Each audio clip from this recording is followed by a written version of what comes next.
This is Bazaar Morning Call, broadcasting live from the CNBC-TV18 Motilal Oswal studios in Mumbai.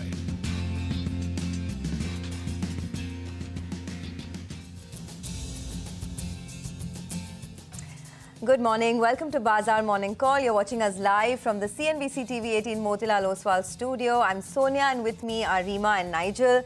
Well, this morning I would have started by saying over 130 crore hearts were broken last night. But instead, I choose to say over 130 crore Indians hold their head high this morning in respect of their team who played brilliantly through the tournament, but unfortunately had one bad day. So today, let's choose to celebrate the team that gave us such amazing cricket. Also, Sunil Gavaskar put it so well last evening, saying that there's no shame in losing to champions, and the Australians were champions through and through. So kudos to them for playing like winners from the very beginning. And to our team, all I can say is that we are proud of you. Morning, guys. Hi, morning. It almost felt like, India didn't lose. Australia won. Yeah. They just outplayed us yesterday. Well, indeed, it's but it's heartbreaking. It's a sad morning for everyone. It's a bitter pill to swallow, but we were the better side for the entire tournament. They were the better side on the day that counted. But those guys went out there and they represented 130 crore people. Yeah. And kudos to them. Yeah. We tried hard. Maybe we didn't come out trumps on the big day, but we were beaten by a better side. And I'm with them, whether it's victory, whether it's defeat, they're out there representing you and me. So, absolutely, Chakri India, where we are with them. And the only person I really feel bad for is Rohit Sharma, because he had some amazing cricket throughout the tournament. Even in yesterday's match, he was amazing. So when he shed that tear, you felt for him, right? For a captain who had exemplary leadership and was just this short of, holding the cup in his hand. So I guess, well, life and sport is like that. He played selfless cricket. From the word go, he was going for the bowling. And I think, Head played really well, to score that 137 odd. But I think Head scored 200 runs. And I'll tell you why. Because he took an unbelievable catch of Rohit Sharma. Yes. If Rohit Sharma didn't get out, he was bracing for a big 100 out there. So, heartbreak, but we need to move on. Oh, absolutely. As they say, you win some, you lose some, right? And may the best man win. And the best man did win yesterday. Well, it's going to be a somber morning. But for our markets, let's take it from there, because it was a pretty good last couple of weeks. And looks like we could perhaps build on to those gains this morning as well. Let's start with what happened in the global markets. By the way, it is a buy on dips market, and it's something that can continue through the course of this week as well. The US markets also consolidated with a positive bias. In fact, they ended higher for the third consecutive week. And the Nifty as well is now up almost 900 points from the October 26th lows that we had. We've seen 3 weeks of gains under our belt. So maybe we could consolidate with a bit of a positive bias this week. We're not even 2.5% away from those all-time highs. So the going is good. And if you're, using the buy on dip strategy, watch out for the IT stocks on the upside. It's kind of like a Goldilocks scenario for the IT names because of, bond yields cooling off on one side and no major recession that's expected in the US. So that's one space that has seen a lot of buying. Well, there are 5 new IPOs that are coming out this week. So the primary market action is going to be pretty intense. The 2 big ones that everyone's watching out for is IRDA. It's the government, first from the government since LIC hit the markets last year. And it's a big one. Of course, Tata Technologies is the other one that people are watching out for. And then there's Gandhar Oil Refinery, Fed Bank Financial Services, Flair Writing, etc. So lots happening. There's global data as well, so keep an eye out on that. The FOMC minutes, the initial jobless claims come out on the 22nd of November. But all in all, you'd have to say that it's a buy on dips market and perhaps a trend that can continue. It's actually been a pretty good trend, right? In November so far, the Nifty's rallied 3.5%. The mid-cap index has rallied 7.5%. And the small-cap index has had a rally of close to 10%. This is the November series. So putting in all those 3 weeks of gains, we've got pretty handsome gains under our belt. Well, it's a Monday today, so you've got the Nifty Midcap Select weekly expiry and the BankX weekly expiry. In terms of global cues for today and for the week, it's lighter on the economic calendar. Nvidia results will come out on Tuesday. You've got Fed minutes on Wednesday. And US markets, remember, are shut on Thursday for Thanksgiving. So they have a holiday shortened week. Well, we've got 3 big near-term triggers. One is on terms of the Fed rate hike and what is the trajectory going ahead. The second one is earnings. That's FY24 earnings, which appears that, it's pretty much in line with what we're working with. The question is whether FY25 we're going to get the double-digit or the mid-teens growth that we're talking about. And also the broader market earnings growth has been impressive for the past quarter. The only problem is reading a couple of brokerage notes, they're saying that the top line growth wasn't there. It was just margin expansion. And how much of that is sustainable? So that's, for FY25 and the state election results as well. So 2 out of those 3 seems to be in the bag for the bulls. What's that? The Fed. The street is now factoring that maybe we don't see another big rate hike from here on. And earnings as well, FY24 earnings, we're well and truly on to get that, 14 to around 16% earnings growth for this year itself. So no worries on that. State elections, in the next 2 weeks, we'll have the outcome out there. And if, the ruling government comes out trumps out there, then maybe we see a gush of FI flows coming in there, factoring in continuity for 2024 onward central elections. What about market setup? Well, in Friday's trading session, you had some shorts on the Nifty that were covered out, while on the Nifty Bank, shorting has come back out there, and that perfectly ties in with the FI data because they covered 5,000 long contracts and they added 5,000 short contracts. So the swing factor out there is closer to around 10,000 contracts. Let's get the FI action up for you on the screen. They remain net short, but the swing factor on the short side is around 10,000 contracts. The PCR, it's holding around that 1 odd mark, and one strike that was very, very active in Friday's trading session is the 19,800 call. It added close to around 35 lakh shares approximately. The premium out there was around 80 to around 90 rupees, which brings us to the crucial resistance zone. Last week, we went to around 19,875. That was the high of last week. And from there, we saw a bit of a U-turn. So 19,800 call is getting written. For the time being, the bears believe 19,880 to around 19,900 will not get crossed. On the downside, though, 19,600, that becomes a crucial support zone. The 50 DMA as well is in that vicinity of around 19,588. But that's about the Nifty. I think the crucial index to look at is the Nifty Bank. We have some negative news flow that played out on Friday. And now it's at a very, very crucial juncture. The 20 and the 200 DMA, both of them are in that vicinity of around 43,200 to around that 43,450 odd. So very crucial support zone on the Nifty. The trend continues to remain higher. The Nifty, well, the 19,600 mark is the support for the day. And let's see whether or not we can start moving higher and maybe retest last week highs. For starters, though, as flat as can be, guys. Also, I just want to make one mention, since we're talking about cricket and that hangover, is still there through the day, it's going to be there. You have to give it up to the Australian cricket team, right? Yeah. Silencing, how many people were there in the stadium? About 1.5 lakh, 1.2 lakh people, right? Yeah. And Pat Cummins, before the match, he said that we are here to silence 1.2 lakh people. And he did that. So that winning, I think, that champion in them was there just before they went onto the pitch. I guess they went and they said that, we're going to be champions and champions. And we're going to silence that noise, right? Even when they're playing, I'm sure it's difficult with no one cheering for them. Yeah, kudos to them. But I'll tell you what, our boys will return the favor in the next couple of World Cups. And I'm sure. I've seen 2003, it hurts till date, 2023 as well. But we'll return the favor in the coming World Cups and we'll come out trumps. I recall, Vinod Kambli walking out of the stadium in 1996 when we lost against Sri Lanka. And we came out trumps in 2011. So maybe it's a matter of when we do it, but we are going to do it. And we'll return the favor to the Australians. But they were the better side on the day. I don't want to be a sore loser, but we're going to win. Well, it's a 45-day carnival. And, the Indian cricket team has given us so much to enjoy over the last 1.5 months. So we're going to leave it at that and get kick-started on markets for this week and for the day. So let me start off by telling you what's lined up in the first half an hour of the show. We'll get you updates from markets across the globe. Phu Heen Yap of Standard Chartered Bank will join in to discuss the global trade setup. Later on, our research team will bring you CNBC-TV18's list of top 10 stocks for the day. Around 8:30 a.m., we'll do a fundamental stock analysis with our stock market expert, Prakash Tiwari. All right, lots happening on the show. First up, let's begin with some of the best voices in the business. Ridham Desai of Morgan Stanley says a miss in revenue growth offset by a higher than anticipated expansion in margins saw the earnings growth beat analyst expectations in 9 out of the 10 sectors.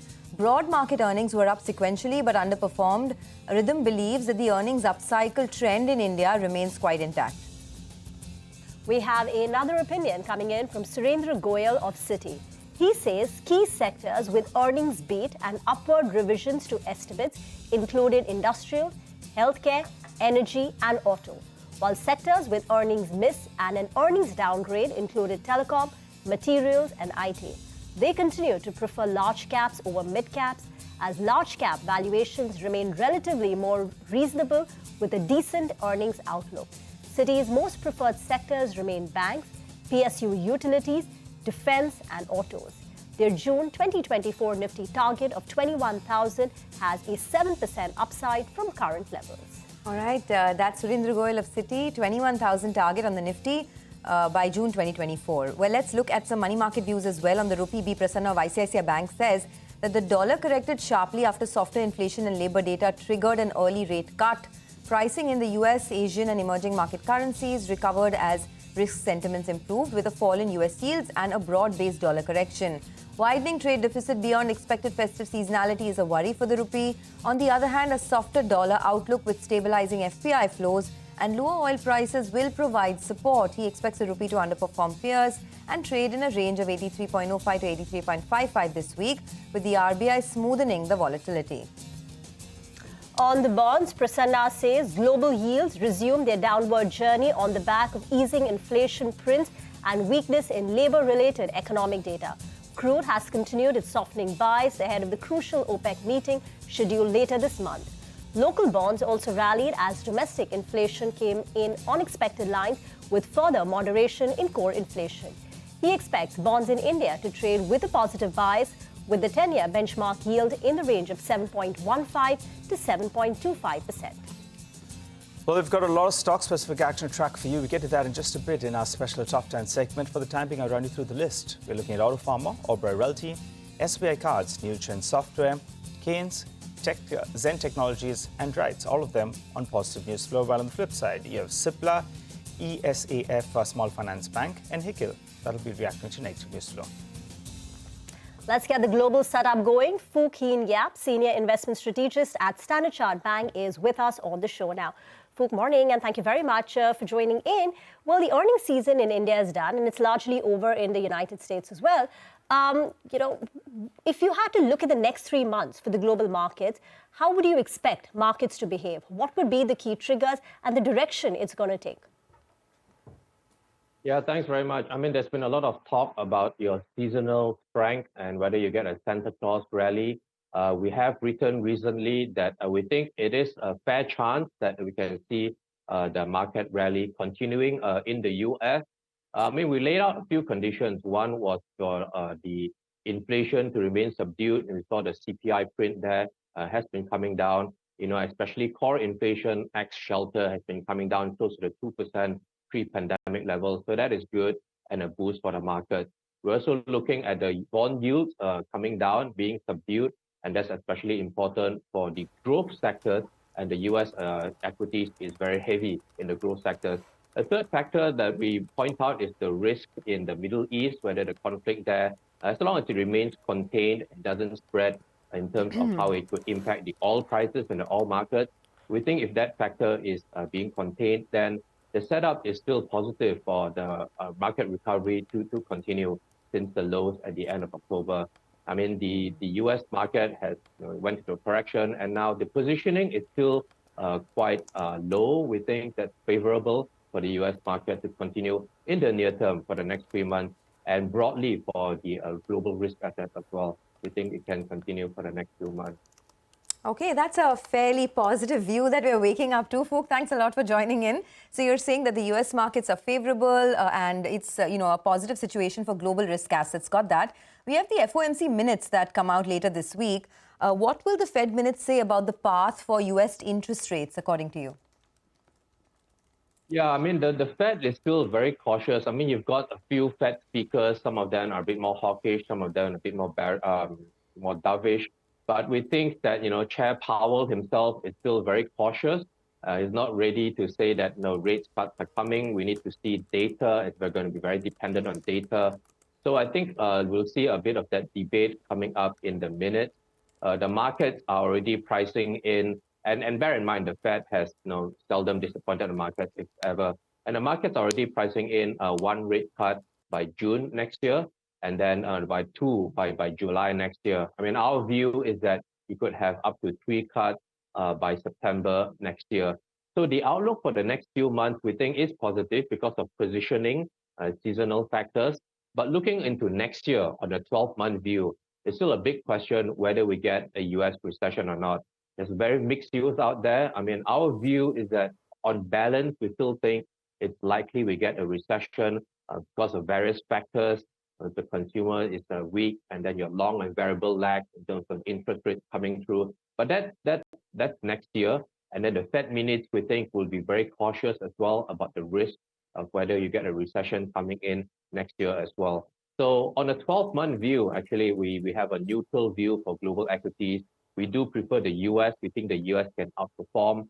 The US equities is kind of it's very much driven by all your tech companies, which are very large, and it's slightly different from the domestic US economy, where consumers can be a little bit weak, but we think that the US equities can still outperform because of the tech companies that's been leading the market there.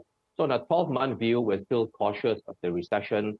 We think that the Fed will still be cautious as well. We need to see a bit more weakening in terms of the job market data before we think the Fed will be a bit more open into saying that, yes, we'll support the economy next year with rate cuts if that happens. But we're not quite there yet, we think.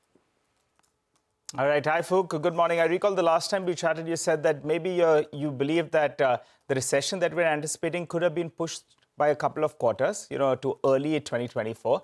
But I get the point that you made that now you're factoring in, I think, 3 rate cuts from the Fed, in 2024. But what's the view on India? When we spoke, it's somewhere in the middle of 2023, you were tilting towards India and, towards Asia, actually. And the top markets you were looking at was China, India, as well as Japan. Tell us, from the Asian market basket, where does India feature now in the pecking order? Yeah, thanks very much for that. And good thing you remember that. I'm quite honored. But within Asia, our preference right now actually is with Japan. We think Japan has got some structural factors inside it, which is beneficial for Japan. And the flows, investor flows, foreign flows have been coming in. It's still very underweight in Japan. We think that's going to be supportive for Japan. Now, excluding Japan, we are looking at it being quite diversified across Asia ex-Japan. So India is neutral within our Asia ex-Japan basket. We are telling investors to be diversified across India, China, Korea, Taiwan, very different factors in there. We think India's medium-term growth is still fantastic. The earnings growth there is fantastic. And we do like that. Valuation is always a thing there. But the earnings growth and the macro economy, we think in India is good.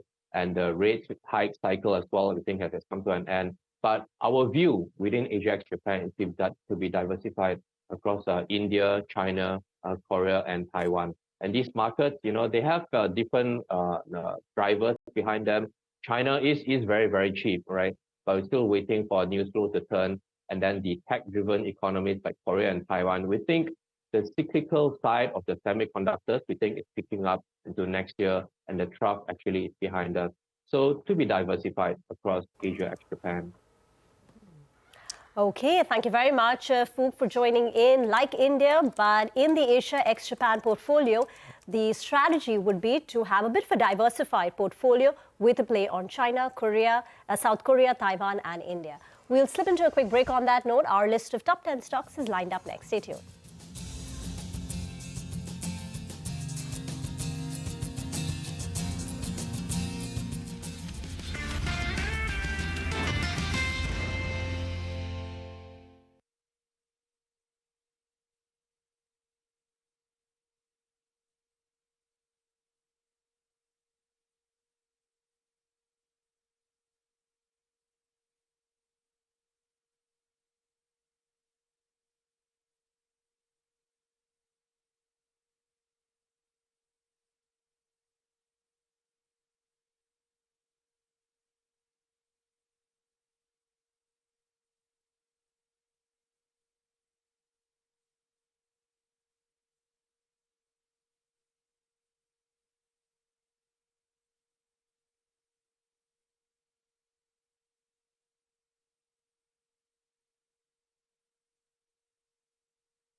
Welcome back. Well, our entire research team is joining in now to give us a list of top 10 stocks for the day. Let's begin first with Ekta. She has Cipla and Aurobindo Pharma on her radar. Ekta, hi, morning.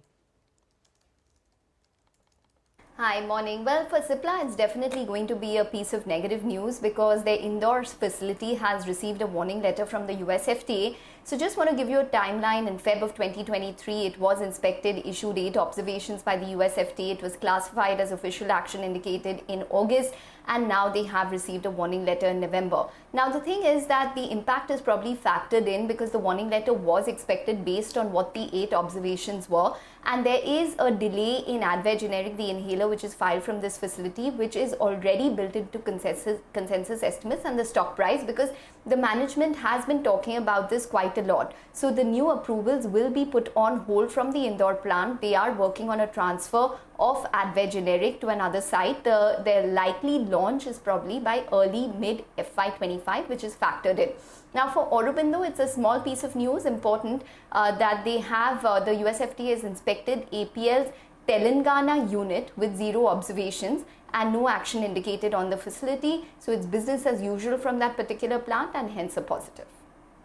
Okay, thank you very much for that. Let's move on to Oberoi Realty, where there is some interesting news. Sonal, Oberoi Realty, we all know, is a very Mumbai-based real estate player. But now they have aspirations beyond Mumbai and they're foraying into Gurugram. That's right. That's the main news, that they have made an expansion plan in the NCR market, something that they had been talking about for a long time now.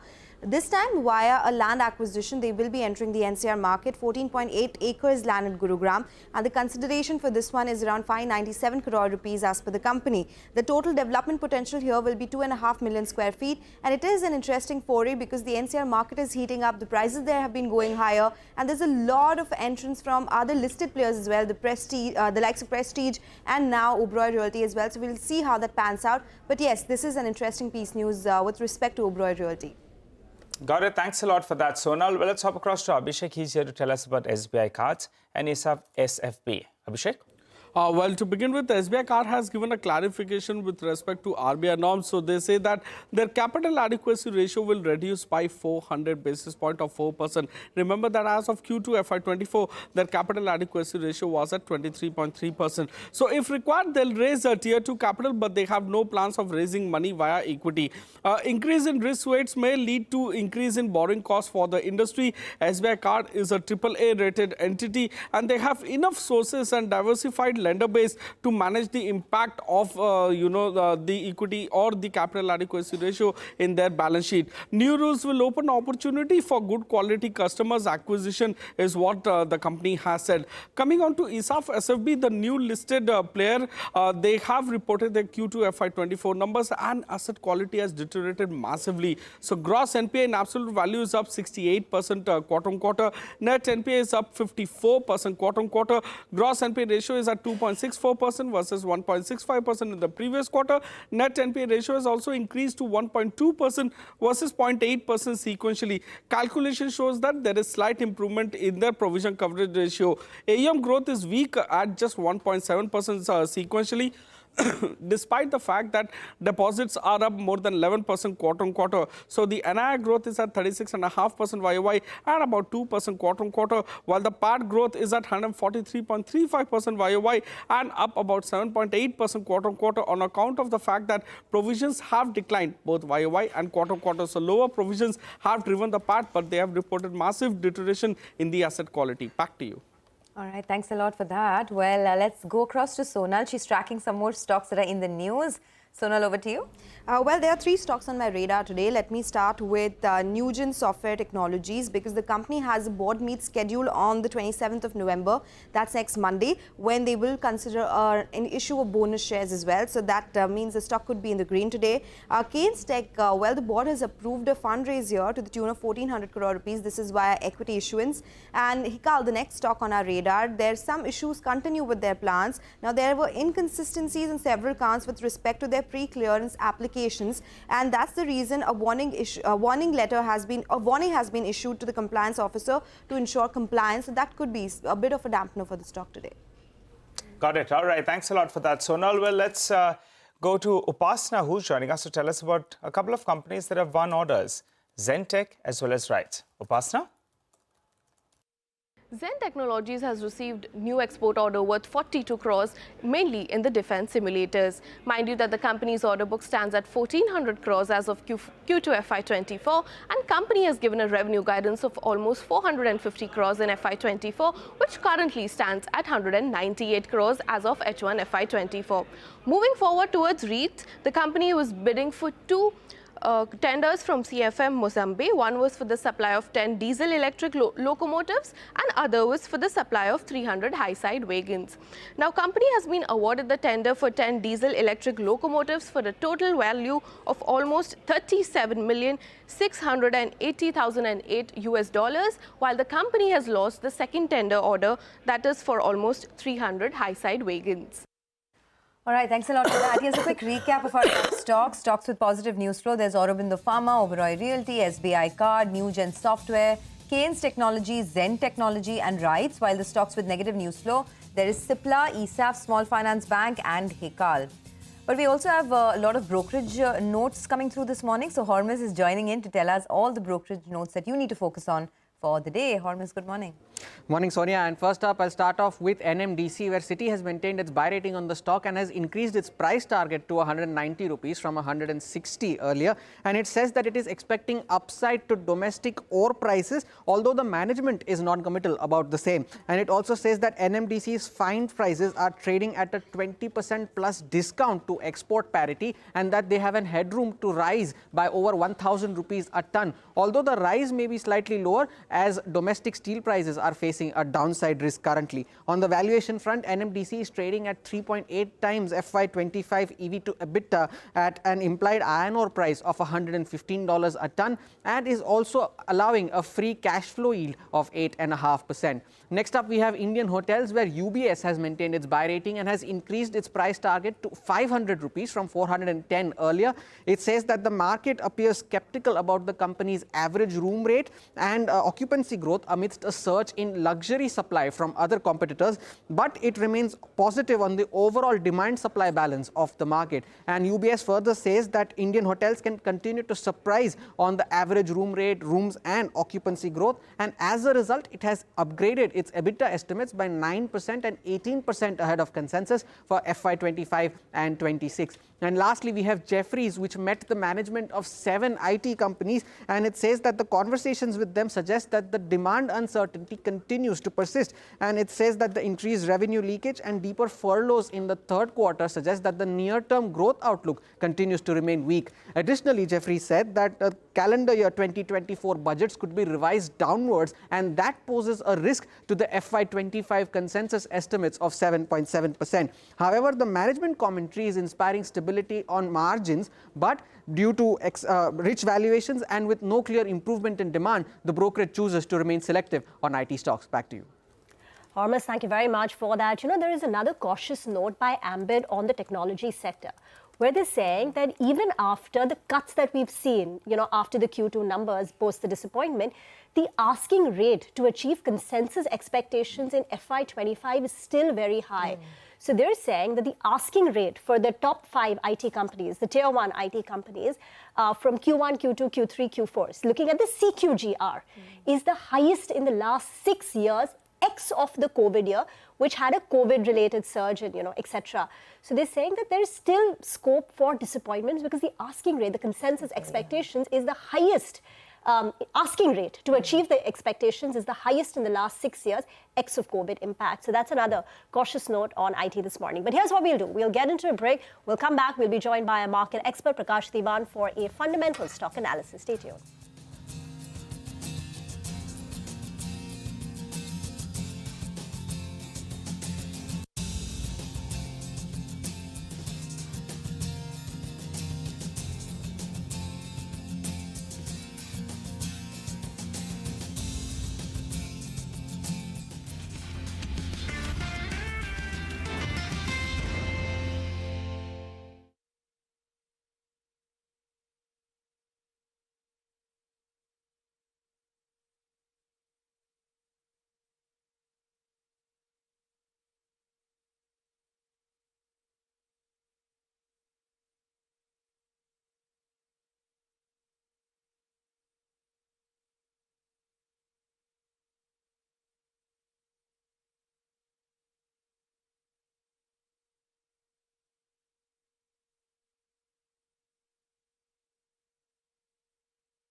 Welcome back. Well, we've laid out market setup for you. We told you how the global action is panning out, as well as listed all the top stocks you need to track. Let's get a little more in-depth now. Prakash Diwan joins us to help us out with some fundamental analysis. Hi, Prakash. Morning. Hope you had a good weekend. Well, Prakash, let's focus on a couple of names. And I want to ask you about Oberoi Realty. Last week the stock was buzzing. We know that they got a strong hold here in Mumbai, but now they're looking at other markets. How do you view this piece of news? Good morning, Nigel. I think, it's a very clear strategy towards smart capital allocation. What they've done is the successful launch of some of their marquee projects here in Mumbai. They've monetized that pretty well and timely. And if you see the average realization, they're probably one of the most superior in the industry today, for that particular location and geography. And what they're doing is they're utilizing that to enhance their reach in some of the premium markets. Better premium markets than Gurgaon for that matter. And Gurgaon is something which has been attracting a lot of attention, given the fact that there's still enough appetite to be able to absorb those kind of pricing. And it's a very clearly high-end market which doesn't need too much of units to sell, but your margins, your realization, and your asset turn is much more superior. So this is going to very clearly help them do that, because I don't think that too many parcels available in Mumbai for them to really keep maintaining that kind of an average ticket size. So that's very clearly the strategy. We've seen some of the other projects which have been announced recently also indicate the same kind of a mindset.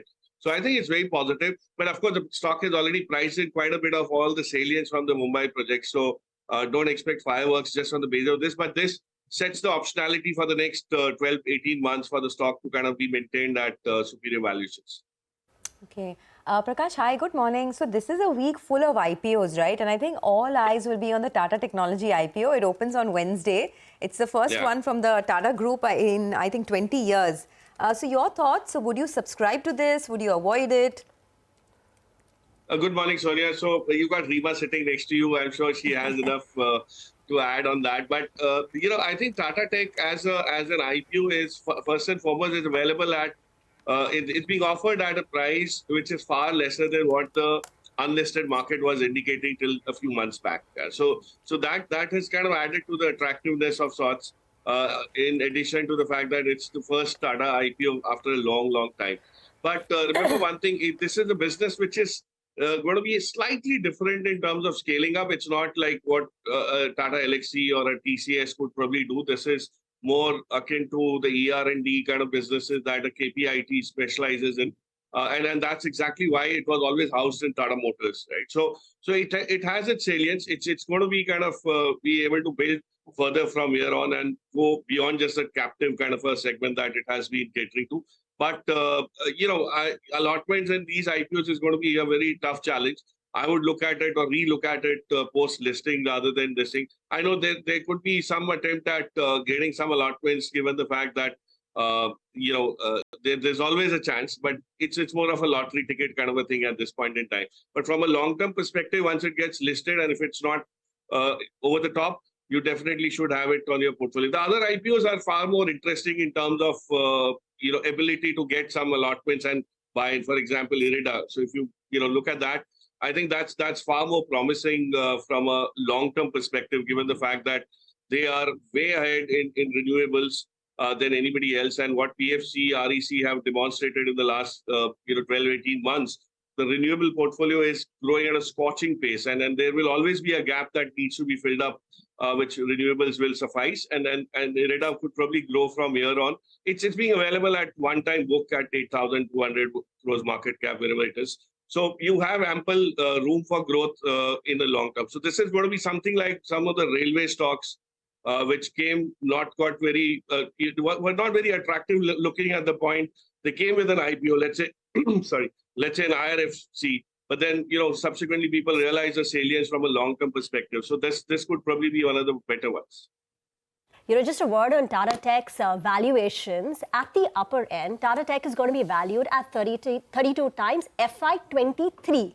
Its closest peer is KPIT Tech. Now, it's an ER&D company, right? So you have other peers like Tata Elxsi, L&T Technology signed also, but its closest peer is KPIT Tech, because KPIT Tech is also pure play automotive. 100% of its revenues comes in from the automotive vertical, while for for Tata Tech, it's about 70% of its revenues are from the automotive segment, and in that 30 to 40% of its revenues are from the two anchor clients, which are Tata Motors and GLR. So that's one thing. Now, in terms of valuations, Tata Tech is going to be valued at 32 times FY23 PE, last year's number. In comparison, KPIT Tech is going to be more than 80 times. So in that context, the valuations are reasonable. But as Prakash, pointed out, that the question is, are you going to get, any allotment? And about 10% is going to be reserved for the Tata Motors employees itself this time around. Prakash, wanted to get your thoughts in on the hardware PLI scheme, which was announced by Ashwini Vaishnav, over the weekend. There are companies like Syrma, SGS, ITI, NetWeb has also been selected. And this scheme is going to help making laptops, PCs, servers. So another push towards getting, hardware manufactured in India and, making India a big player in hardware, not just in services. Your thoughts on, this entire PLI scheme, which has been announced for hardware?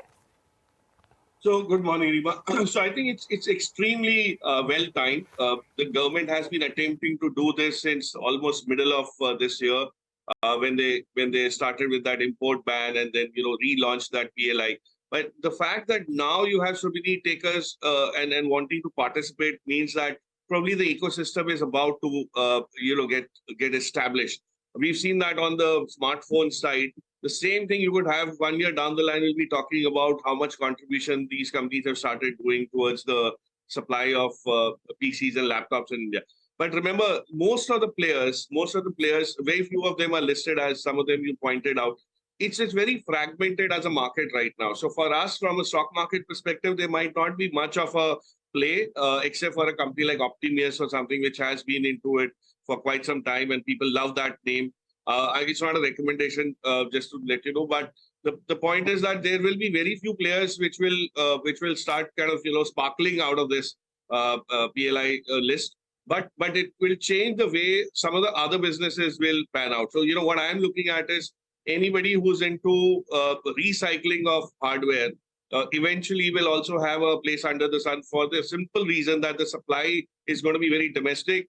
The component ecosystem will be very domestic and integrated. So you could look at those things subsequently, but at this point, I don't think it's going to impact specific stocks from the listed space. All right, Prakash, just stay on. We'll come back to you in a bit. We need to take a short commercial break. On the other side of the break, it's the start of a brand new week. Anuj will be with us for a quick trade setup. Post that, we'll also bring you the top stock picks for the day from our technical and F&O experts. Stay tuned.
Welcome back. It's expected to be a quiet start. That's what the GIFT Nifty is suggesting. But we've had 3 weeks of gains under our belt. And in this month itself, the Nifty sensex have seen a rally of close to about 3.5%. So what's the setup? Anuj is here with us. Anuj, morning. Hi. Morning, Rima. Yes, the basic premise is that the global markets have made some kind of a bottom. And as long as the US 10-year is trading below 5%, that risk on rally should continue. Now, within that, of course, IT is a pocket which is likely to lead the Indian market. It's done that in the last 2 or 3 days, and it's likely to continue doing that, especially given the scenario where the Bank Nifty has been underperforming and it's still lagging. The big question here is, can the Bank Nifty make a double bottom at the 200-day moving average? It took support there last time, and with bad news, can it do that? That level is 43,277. Nifty, on the other hand, is just 2% away from all-time high, and mid-cap and small-cap, as we all know, are already trading at new high. On the Nifty, it's made a higher low for 4 days in a row, though for the first time, it made a lower high on Friday. So the first support is 19,667, which is Friday's low, and the bigger support is 19,329, which is the double bottom low. On the upside, the first resistance comes in at 19,806 and then 19,875. If you take that out, then I think a sharp move to 20,000 is also possible on the Nifty. As far as the Bank Nifty is concerned, it's been a bit of a laggard. Over here, you want to watch out for 43,400 to 43,500 on the upside and 43,277, the 200-day moving average on the downside.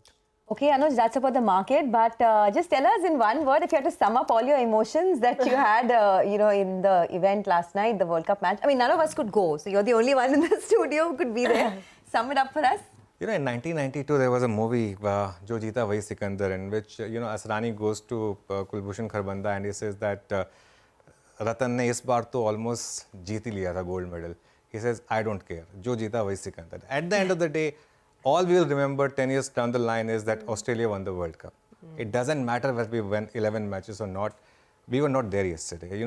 I don't know what kind of cricket we were playing. Through the tournament, we played fearless cricket. Yesterday, I don't know what happened to the team. Of course, it's game and things happen. But Australia were the deserved winners, and there are some schools in China which banned the silver medal because there's no medal for runner-up. Nobody will remember the runner-up. They always remember the gold medalist. Okay, well, as they say, may the best man win, right? And the best team won yesterday. So, well, kudos to that. Thanks a lot, Anuj, for joining in. Let's go back to our technical experts. Actually, let's welcome them on board.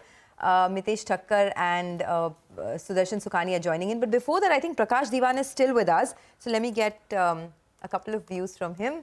Okay, Prakash, any thoughts on how to approach some of these other big developments that have taken place, like IT stocks, for example, right? There's been a decent run-up that we've seen in the last couple of days. The bond yields have cooled off. There's not as much fear of a recession now as there was, say, perhaps 6 months ago. Would you buy any of these IT names? So, Sonia, while, the macros, the softness in the macros or the improvement in the macros is kind of been extrapolated on the IT sector as a whole, I think it's too early to call out whether, the revival is going to be imminent. And to be honest, come January, February, you'll start seeing a little bit of renewal of contracts or the nature of renewal of contracts coming through. And then, everything will start kind of falling in place. My conversation with people in the US in the IT business, not on the market side, but on the IT business, do indicate that there is caution that's still there, because everybody is not very sure of whether this data that's come through on the US economy is very resilient. So let's wait for that. I think Jan will be a very good time to assess whether there's going to be a revival. But there is a very strong feeling, while Jeffries and all have cautioned us on some sort of a difficulty in terms of meeting the expectations being built up. But my sense is you could probably see a revival that could be imminent from April onwards, March, April, and that's the time to kind of start preparing. And that could probably be well timed with the correction in the market because of the election expectation also. So I would give it a little bit of time before buying in. Okay, Prakash, stay on. We'll come back to you. We have our, technical experts also joining in. So let's get a view from them very quickly. Mitesh Thakkar and Sudarshan Sukhani are with us. Gentlemen, morning to both of you. Sudarshan, let me begin with you first. This has been a very strong market, a buy on dips market through and through. You think this week is going to be the same? Yeah, good morning, Sonia. I think the market trend is up, so we have to be on the side of the bulls. So I can't say whether this week will, give us the same rewards, but that's immaterial. we still have to be buyers in this market. On Friday, the market went into a huddle. It made an inside day. That tells us that there is some kind of a pause in the market. That pause could last for the entire day today, or it could end. I can't say. But the trade is still, because there is a possibility of a pause, wait for a reasonable dip in the Nifty and then go and buy it. This pause could be preparatory to another up move. So just be on the long side of the market. In the Bank Nifty, thanks to that big gap down, there is no trade. Mitesh, would you concur? It's imperative that one stays long in the markets, and what would be the key levels markers from here on? Good morning. I have a slightly different view. While the medium-term charts are still mildly positively biased, the immediate term chart is somewhat suggesting choppiness and consolidation, primarily because of the Bank Nifty, which has turned negative. So my stance is very clear. I'll be negative on banks while positive on the rest of the market. But I suspect the outperformance will come from Nifty, IT, and FMCG stocks. So it will be a defensive kind of a market. Yes, on the index, I still would want to buy at lower levels, closer to about 19,000 and 550, 19,500 zone.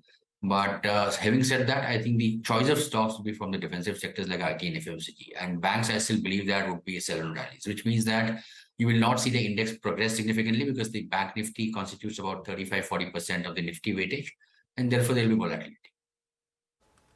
Okay, got it. Good morning, gentlemen. Mitesh, you go first. Tell us your stock picks. Morning, Ajal. I have a buy on HUL with a stop at 2509 for targets of 2580. A buy on BEL with a stop at 143 for a target of 155. And also a buy on Alchem Laboratories with a stop somewhere just below 4370 levels and a target of 4600. And one sell call, that's Chola Finance, which I would recommend taking short positions or negative positions with a stop above 1150 for targets of around 1080. Sudarshan, what would your stock recommendations be? Well, considering it could be a choppy or a sideways market, there are stocks which are mainly positional. Dabur is a buying opportunity. After a very decent correction, the stock is making a fairly bullish pattern. It's a positional trade, but it could also be intraday. Buy with a stop under 525. Pidilite is another chart that has gone through a correction. It's now stabilized, built a reasonable base, a bullish pattern, and has just broken out. It's a buying opportunity. Again, more positional than day trade, but it could be both. Buy Pidilite with a stop under 2450. SBI card is my only short. It's an intraday short. Short selling should always be done only intraday. Sell with a stop above 750. And finally, Cipla is a buy. After a big rally, Cipla is consolidating. In an uptrend, that consolidation should usually take it on the upside. The breakout could be up. Buy with a stop under 1230. All right. Thanks a lot, gentlemen, for that. Have a great day and a good week. We have Chandan Taparia, derivative and technical analyst at Motilal Oswal Financial Services, who's joining in now. Chandan, it's been a good gain. I mean, 800 points from the lows that we saw in October. Do you think we can build on to that? And what are the levels that you're watching today? Good morning. Thanks for having me. So looking at Nifty, setup seems okay. India VIX are now hovering near 12 level. Put call ratio is holding above 1. So holding put call ratio with comfortable India VIX indicate overall bullish bias or bullish undertone could continue in the market.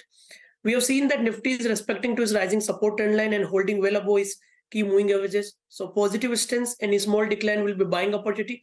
We believe that now broader support will be at 19,550 to drive this rally towards 19,850 to 20,000 marks in Nifty index.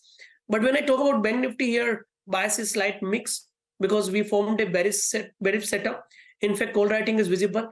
On last trading session, it has negated the formation of high top, high bottom. So some profit booking could be there in the banking index towards 43,333 to 43,000. So in Nifty, we'll continue to be with buy on decline stance for a target towards 20,000. But Bank Nifty, we are looking for some decline or consolidation in this index. So better to focus on the stocks. And we believe selective stocks are likely to do well, even a small cap, mid cap, or other sideline counters. First, it is buy on Apollo Hospital. We have seen good attraction is a couple of pharma stocks. In fact, Nifty Pharma is giving a breakout on the weekly daily chart. So here we are recommending to buy on Apollo Hospital. This stock is giving the breakout of last 23 weeks, holding well above 53.50 zone. We have seen some built up of long position with delivery volume, which indicate up move. So one can buy with support of 53.75. And here we have a target towards 5700 zone. Second trade, that is buy on PFC. However, this stock has rallied well, but still bias and view is positive. We are expecting further 5-8% momentum in the stock.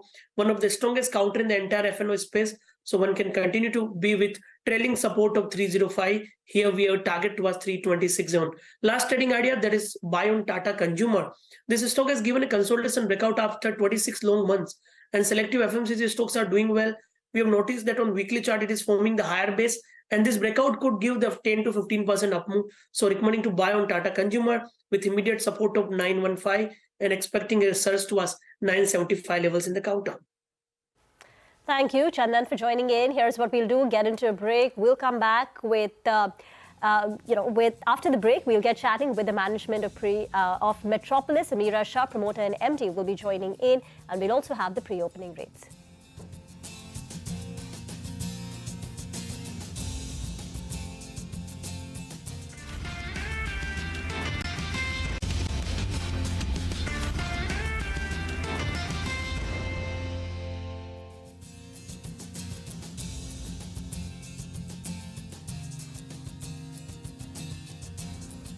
Welcome back. This is Open Exchange, and we are coming to you live from the CNBC-TV18 Motilal Oswal studio.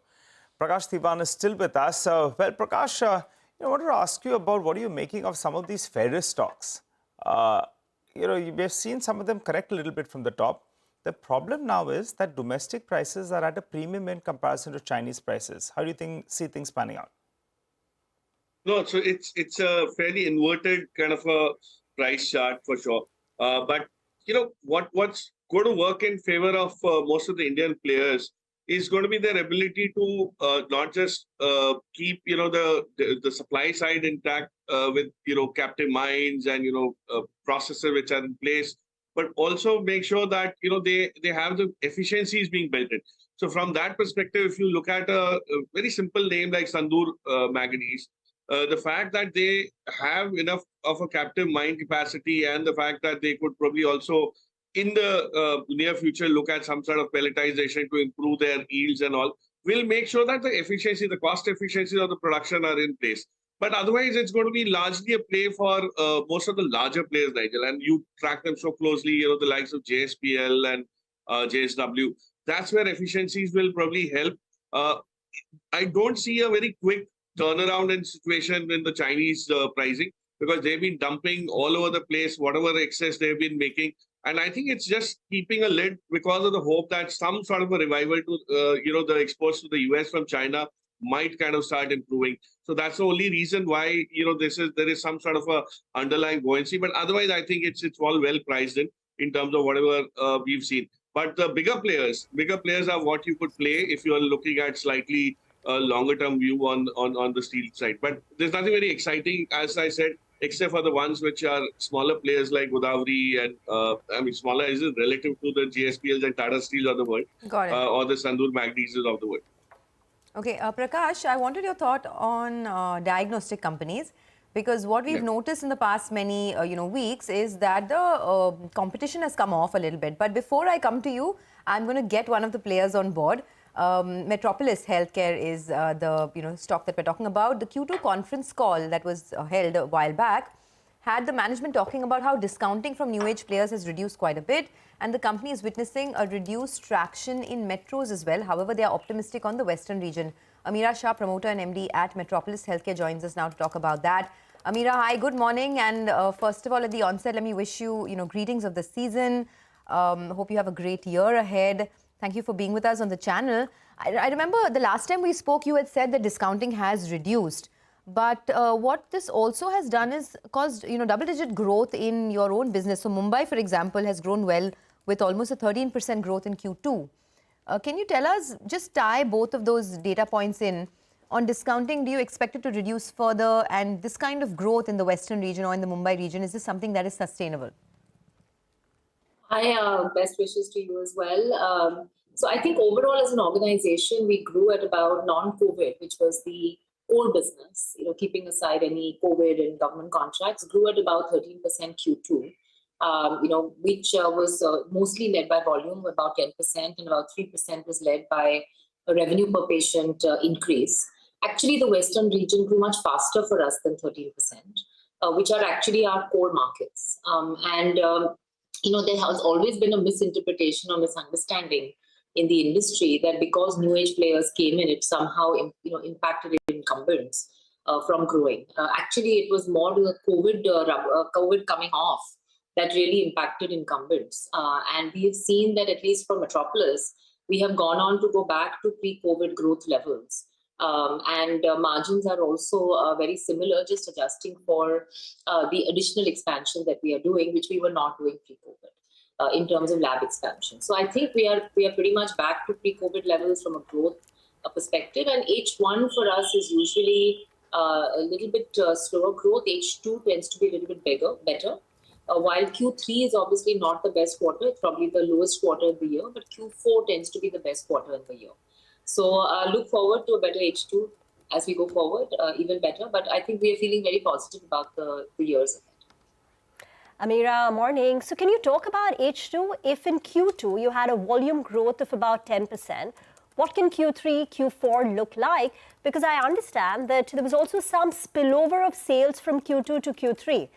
So can you talk about what you expect in terms of volume growth in Q3 and Q4?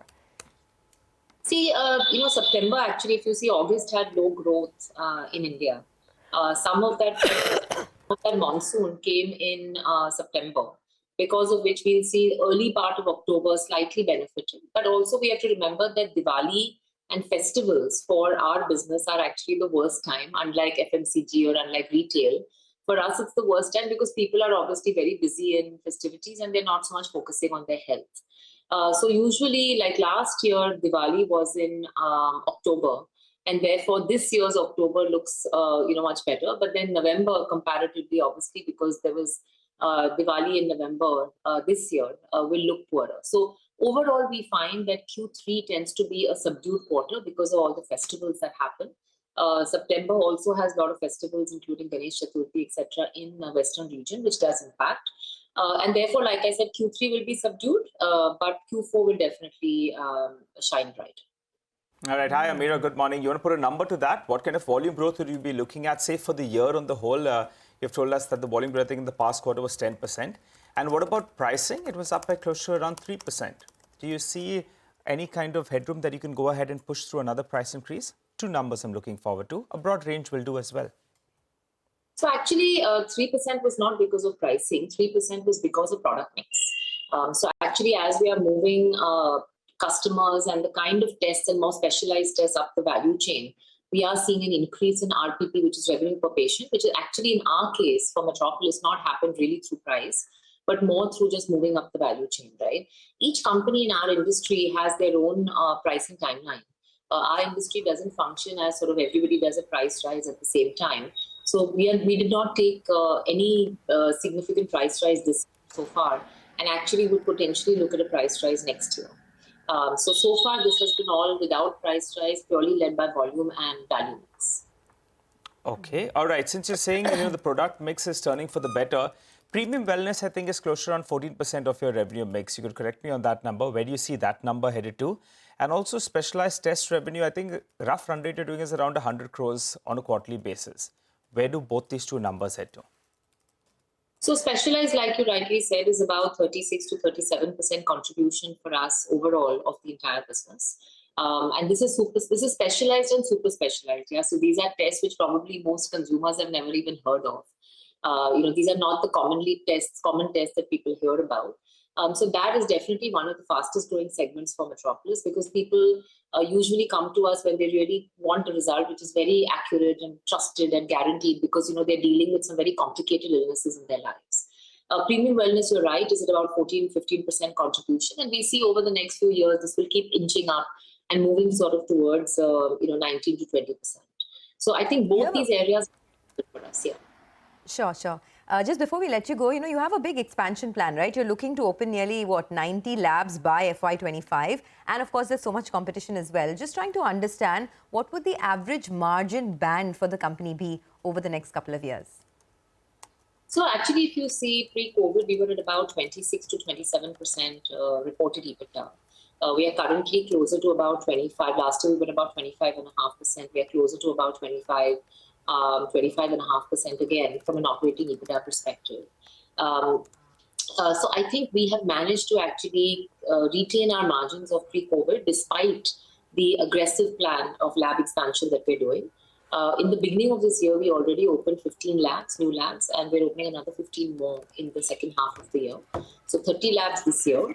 Just to give you a comparison, pre-COVID, let's say in FY 19-20, we only opened 4 to 5 labs compared to the 30, right? So obviously there will be some drag on the margin first year, but usually we see by the third year, it comes back to the group profitability. So it's only a matter of making that investment for the first couple of years, first year losses, hopefully second year break even and third year into profitability.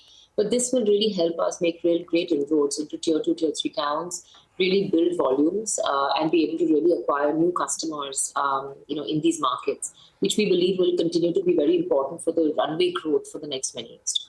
So you're saying 30 lakh new labs this year is what you're going to open, and this compares to an average of just 5 lakh labs, in the preceding years. I mean, that's quite a big jump. Would that put any strain on your balance sheet at all?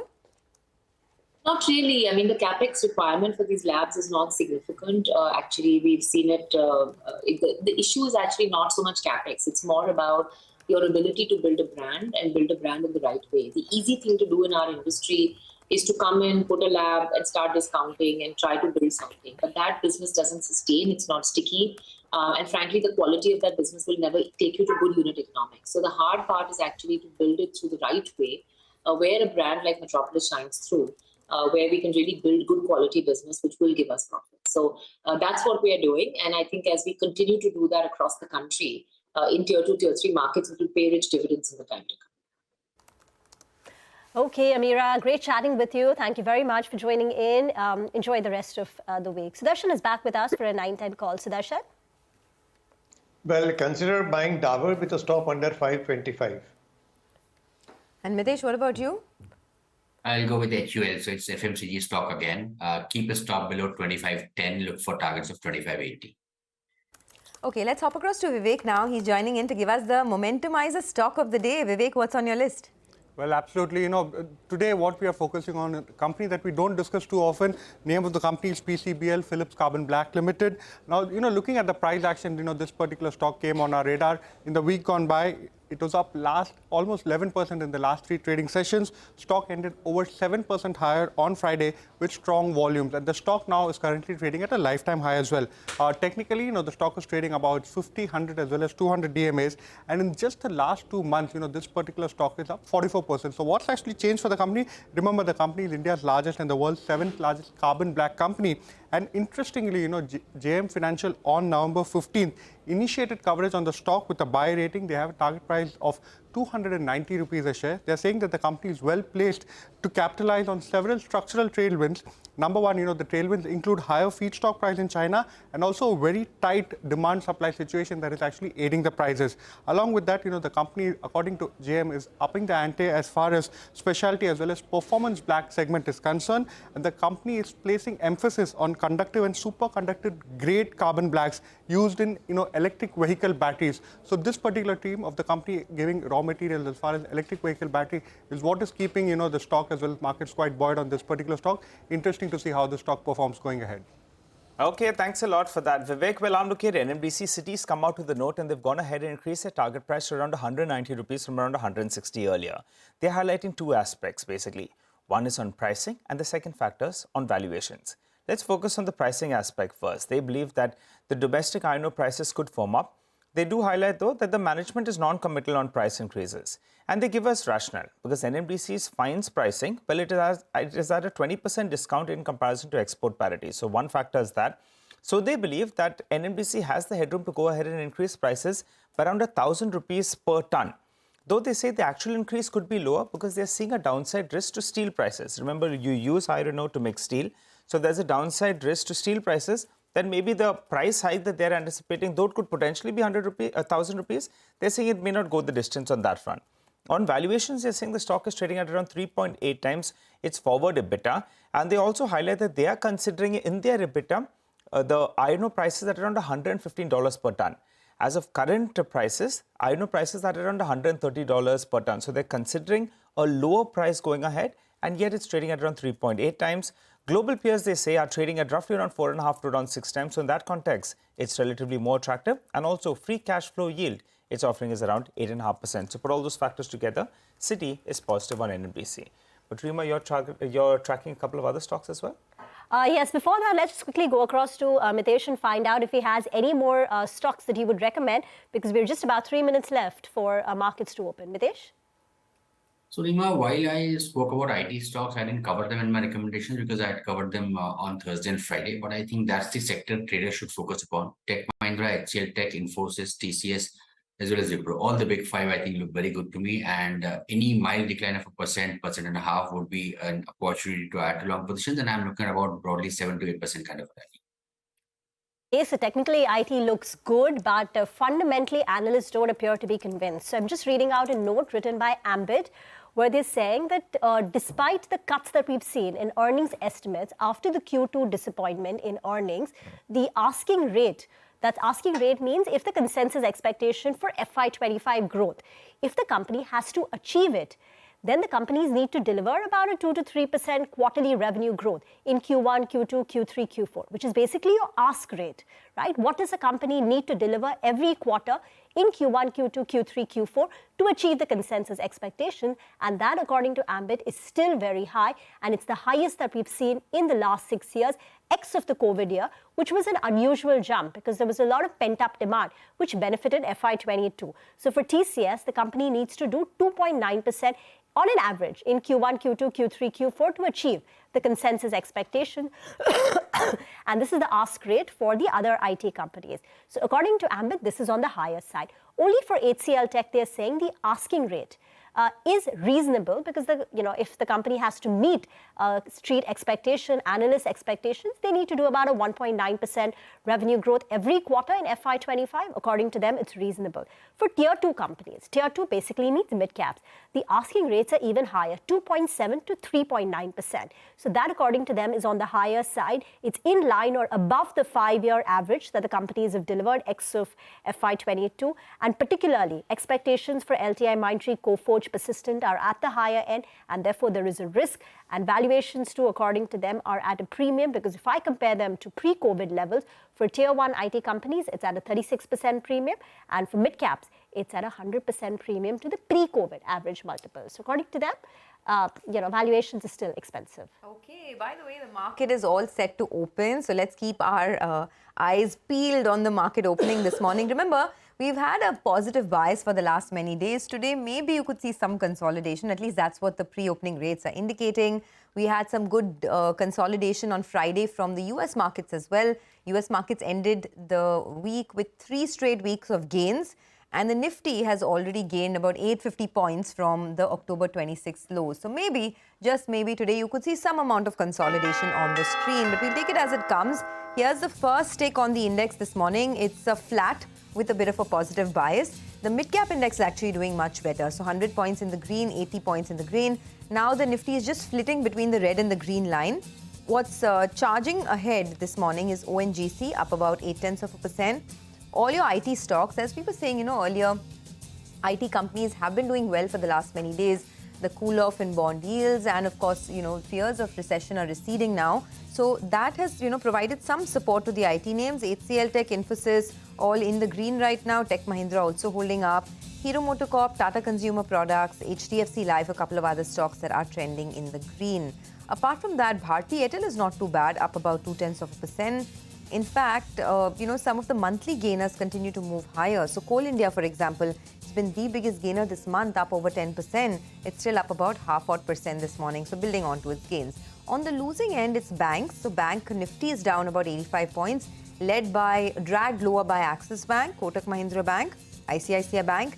There's Reliance, there's the Bajaj Twins, Bajaj Finserv and Bajaj Auto. And then there's Asian Paints, which is down about 0.6%. SBI Life and Titan are also a bit sticky at the moment, down almost about 0.4%. But all in all, you'd have to say it's not a bad opening at all. I mean, in the sense it's flat. What we're doing is holding on to our gains from last week. and holding on to that 19,700 mark. Better luck yet for the mid-cap index. Well, that's right, Sonia. A few stocks that are flying away. Talbros, that stock is up close to 10%. They won a big order, early this morning in pre-open itself. I think at around 8:30 or it hit the exchanges. So that stock is up close to around 10%. That's one name I'm looking at. Pratap Snacks, it appears there was a large trade that took place on the BSE in pre-open. So that stock's up close to around 7.5% as we speak. Newgen, they have put it on the exchanges that they'll be having a meeting next Monday to consider issue of bonus shares. So that explains why that stock as well is higher in trade. A few other notable movers. You have NMDC. The stock is reacting to that piece of news that's come in there from Citi, where they've gone ahead and increased their target price from around 160 to 190. They believe valuations are in favor and price increases could come about. So that explains why that one's up 2%. Oberoi Realty, the stock is up close to around 2%. Remember, for the month itself, the stock is up close to around 20%. And the reason it's moving high is because they've made their foray into the NCR region. So the street has taken that positively as well. Some of these EMS-related names, you have Dixon Technologies that's up close to around 1.5%. Good going on that name. ESAF, Small Finance Bank as well. That's another stock, that's came out with its set of numbers. The asset quality worsened a little bit, but I think that one has opened up with the gain up close to around 3.5%. So pretty good going from the mid-cap index. Rima, what else? Well, there's Hindustan Aeronautics, which is open with some green. The company announced that GE and Hindustan Aeronautics together will jointly be producing jet engines in a facility in India. They've got an order from the United States, so that's pushed up the stock to some extent. Zentech, a small company, and we'll get chatting with the management. They've got an export order worth 44. So that's got the stock a bit excited in trade. And keep your eye out on TCS, because TCS on Friday, post-market hours, and next date for its buyback. Remember, TCS had announced a 17,000 crore buyback at a price of 4,150. The ex-date for that buyback is the 24th. So TCS should also be on your radar. Apollo Hospitals is showing some green this morning. So you've got strength coming through over there. Vodafone Idea got MCX higher in trade amongst the mid-cap IT names. Birlasoft has seen some pretty good volumes this morning. Oh, absolutely. And, all in all, you'd have to say that the market is consolidating a lot of its gains. So let's head straight to Sanjeev Prasad, Managing Director and Co-Head at Kotak Institutional Equities, who joins us now to give us his view on the markets. Sanjeev, good morning and thanks a lot for joining in. Greetings of the season to you and your entire team at Kotak. How are you feeling about the market now? I mean, it's been a really strong run that we've seen so far. Do you think these are gains that we can replicate in the next calendar year as well?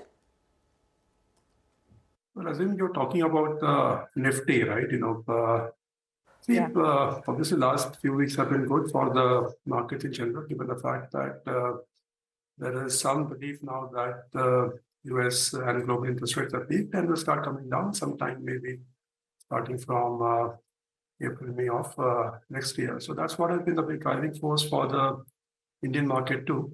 But keep in mind the fact that, the last 2 years, the performance of this market is nothing really great to talk about. The Nifty is up actually only 10% in the last 2 years, up about 8% in the last year or so.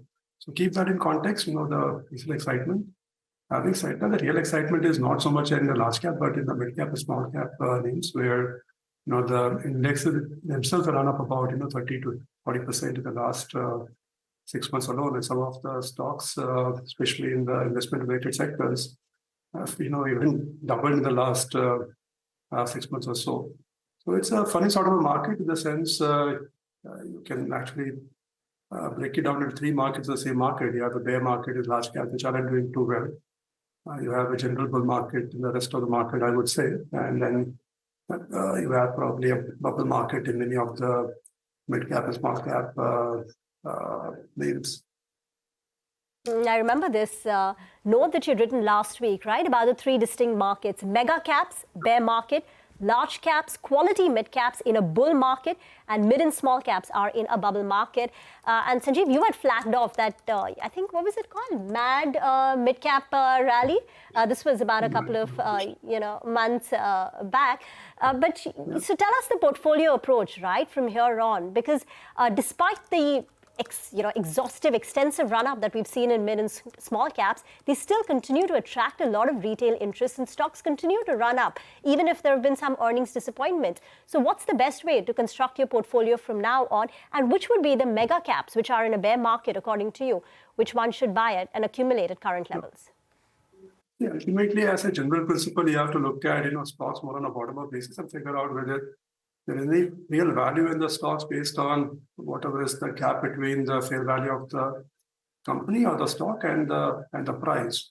And we're just looking at prices and trying to figure out, that this is a good stock to buy or not buy. And that's a foolish pursuit, which unfortunately many people in the market have been, doing, just looking at stocks and assuming which are going up and assuming there is value in the stocks.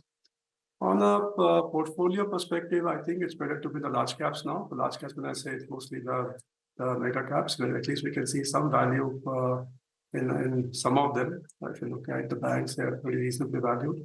Although, on and off, you keep, getting the negative news in the banks. We had a recent one from RBI where it increased the, risk weights for some of the segments of retail lending. But there is steady value over there on a medium-term basis. I assume there is money to be made over there. You could also look at some of the names in, for example, Reliance, telecom sector looks fine.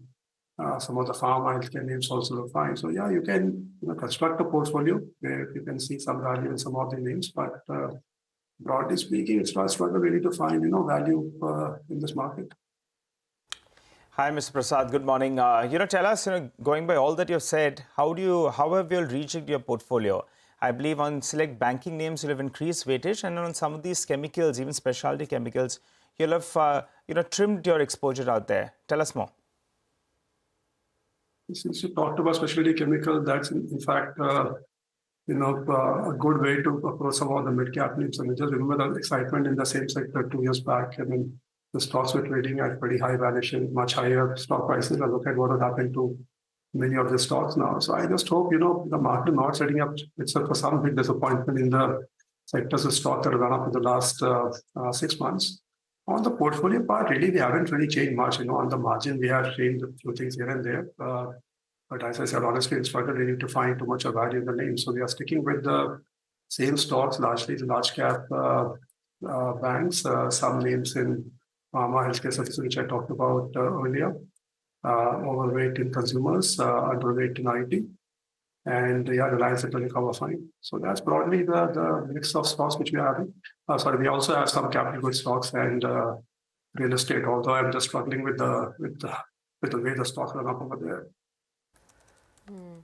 By the way, the market is still very flat, but the mid-cap index is doing really well. And two spaces, IT and pharma, both doing well this morning. So you have, Divi's Lab, Apollo Hospitals, HCL Tech that are all the top gainers. And as Sanjeev also said, they are optimistic on the IT space. Sanjeev, I wanted your thoughts on the Tata Tech IPO that opens this week. I know we generally always talk about the secondary markets, but this is a big one, right? It's the first IPO from the Tata Group in 20 years. And there's nothing that looks alarming here. I mean, very strong business, debt-free company. Valuations are looking very appealing compared to its peers. So is this, a subscribe? Is this a story that you like? First of all, we are underweight on IT, just to correct that. Again, I can't comment on an IPO which we are not even involved with. Anyway, compliance from our perspective, allow me to talk on IPOs whether we are involved in or not. So sorry, cannot comment on an IPO. All right, that's fine. But I just wanted your views. Maybe once the stock lists, I can get a better, understanding from you on how that business could grow. But all right, so you said you're underweight on IT. What else? Which are the other themes that you like over the, say, 12 to 18-month period? I keep going back to the banks only, to be honest with you. We keep going to the big point. There's no value in this market as of now. Barring a few large cap names here and there, we're just struggling to find value. The themes don't really change, right? The themes are all, they are positive on the theme, same thing for God knows how many years and decades now. Whether it is a long-term consumption story of India, whether it is an investment story which we started talking about 3 years back, outsourcing, etc. Themes don't really change. But having said that, you have to keep the context of valuations over here. And when you marry the themes and the valuations, there isn't really much to look at in this market's point in time. the themes are discounted, God knows about, several times looks like to me, especially if you look at some of the investment related names. We started talking about, a big capex cycle as also the outward cycle, which is digital real estate, sometime 3 years back, actually, October, November of 2020. And, we also didn't bargain for the kind of, up move we have seen in some of the stocks over there. Now it looks like, the market has gone into making crazy narratives out of a good structural story. I mean, nobody disputes the structural story of investment in India. But we extrapolate, these things, as if, everything is going to be discounted today. I mean, that is, going a bit too far, I would say. Sanjeev, I'm reading from your 15th November note. You're saying, we expect the market to finally start taking cognizance of the disruption risk in several consumption subsectors over the next few months as new competitors enter various consumer categories and reveal their competitive strategies. Do you want to elaborate a little bit more on this? Yeah, so if you look at the consumption-related sectors, whether staples, discretionary durables, etc., what we are seeing is a big change in the operating environment of these sectors, in the sense that, the traditional strengths which these companies had, whether it was the control or distribution, and distribution ultimately in India was largely through the general trade channel, whether it was, very popular brands, etc. What we are seeing is a change across all the traditional strengths of consumer companies. So what is happening, the brands are getting, diluted. Given the fact that, I see more and more, number of brands getting launched, either through the D2C route or whether through the private label route of the retailing companies. Number two, distribution modes are no longer that, valuable as they were earlier, because you are seeing a big change in the distribution mode itself, from general trade to, direct channels, as also modern retailing and so on and so forth. And lastly, even products are themselves becoming irrelevant. For example, a nice vehicle today, God knows in 5 years' time, what happens to let's say, two-wheelerized once, EVs will take off in a big way. So if you put all this in the context, there is a lot of disruption coming. The problem seems to the market looking at these sectors and stock the same which I looked at earlier. That is, this company, the sectors will continue to grow at fairly high growth rates, at high profitability for an extended period of time. My view is, fine, the growth will be there for the industry as a whole, but number one, it will split across more number of players because in every category you're seeing more and more players coming in. And number two, and more important, you're going to see a lot of pressure on profitability. Indian companies' profitability is way too high. That will start coming under pressure as markets start becoming more competitive. And clearly, the stock prices do not factor the risk. As of now, as I was saying, the market is assuming the same set of factors which work for the stocks in the decade of, let's say, the post-pandemic to the post-GFC to the pre-pandemic time frame. The same factors will work in the future, and I don't think so that will be the case. You will see a lot more disruption going forward. And I don't think the valuations factor in the kind of disruption you're going to see across sectors. So the consumption subsectors where we are seeing very high, competition from potential disruptors. One, you spoke about EVs, right? So two-wheeler auto names, four-wheeler auto names. So that's one consumption subsector. Paint is another industry. Cement is another industry where you are seeing the emergence of large players. Tell us, which of these consumption subsectors? Every other sector, you look at consumer staples, as private label brands, proliferate, two things will happen. First of all, modern retailing will increase its salience compared to traditional trade channel as it's known. And within modern retailing, what you would also see is the shelf space which is dedicated to private label brand that will also keep on increasing over time, which means you will see more and more visibility of private label brands of Reliance, DMart, or anybody else over a period of time. Which means, the established consumer brands of FMCG companies will probably, not have the same level of dominance in terms of brand and visibility which they have in the shelf place of the Kirana stores currently. So you will see some displacement volumes if it's split across more number of players. You take any sector, you're going to see a lot of disruption, and the market simply is not in the mood to believe there will be any disruption, which I think is just taking a very, very, I guess, simplistic view of how things will change in the future. All right. Mr. Prasad, you briefly spoke about real estate, but we have a big developer here in Mumbai, Oberoi, that's made its foray into the Gurugram, Haryana market. And the street likes it for now. Stock is up more than 3.5% odd. What's your view on the real estate theme? Would you play it via stocks? Would you play it via the ancillaries?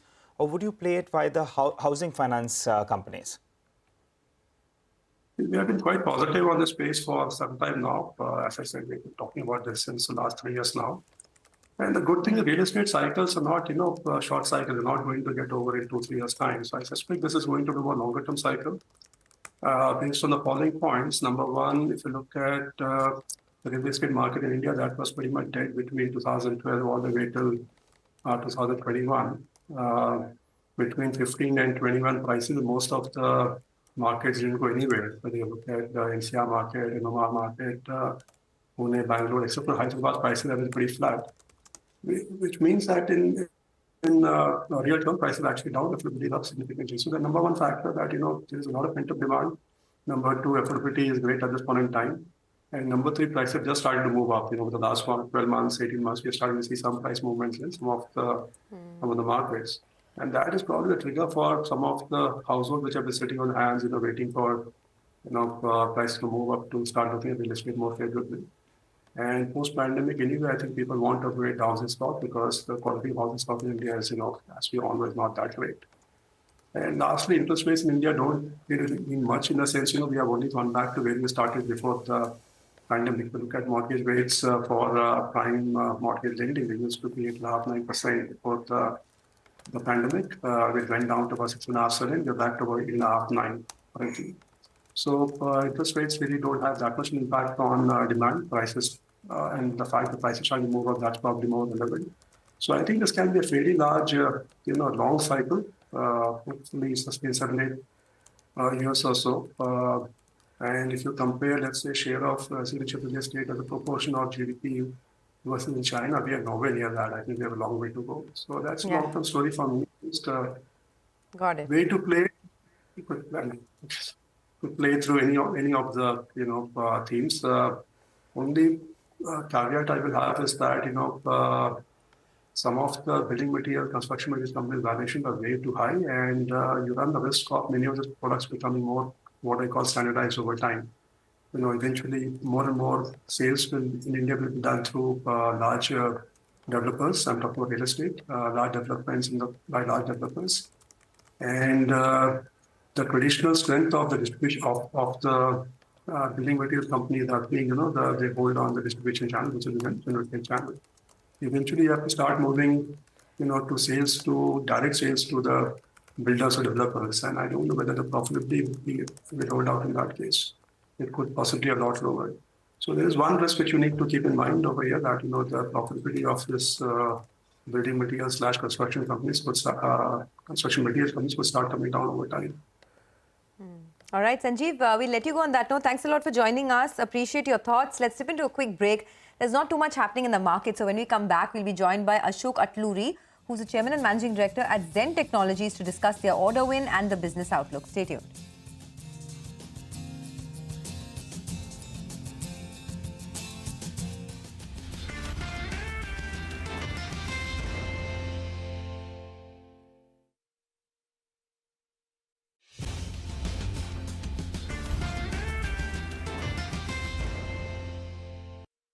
Welcome back. This is Corporate Radar. Well, the markets, the headline index has seen a bit of a downtick. We're down marginally 20 points or thereabouts. From the mid-cap space, a lot of stocks are buzzing around. Pratap Snacks, we saw a large trade that took place earlier today. Nimesh had alerted us that could be a large block that's in the offing. I understand that maybe, in fact, the PE could have sold some stake out there, and a couple of large names could have got in. So that's one stock. The other one that we're looking at is Tata Investments. The stock in this month itself, it's up close to around 40%. Remember, it's a holding company of various Tata Group companies. Tata Technologies has come out with an IPO, but they have a very small percent stake in comparison to the market capitalization. Though for the time being, that stock is running off. And Talbros is the other one that's up more than 15%. There's no big institutional shareholding, but a couple of noted HNI investors have stake out there. So that's another name that's moving around. So plenty of action from the broader markets. That said, Zen Technologies, that's a stock on our radar. They secured a new export order of around 40 crores for the state-of-the-art defense simulators. To discuss this, what's the outlook from here on? Well, we're joined by Mr. Ashok Atluri, the Chairman and Managing Director of the company. Hi, Mr. Atluri. Good morning and thanks so much for joining in. Well, a 40 crore order win is what you've got from the export market. Give us some more details. What's the execution period of this? What's the margins? And also, what is your updated outstanding order book? So updated order book position is about 1,500 crores. And with respect to the execution timeline, we have about 18 months. And this will be executed in the next 18 months. So these are two things. And this is for simulators that we are... so we differentiate very largely between simulators and, non-simulator like anti-drone systems. This is a simulator order that we have got. Got it. So this order will be executed in the next 18 months is what you're telling us, right? Yeah, that's right. Yeah.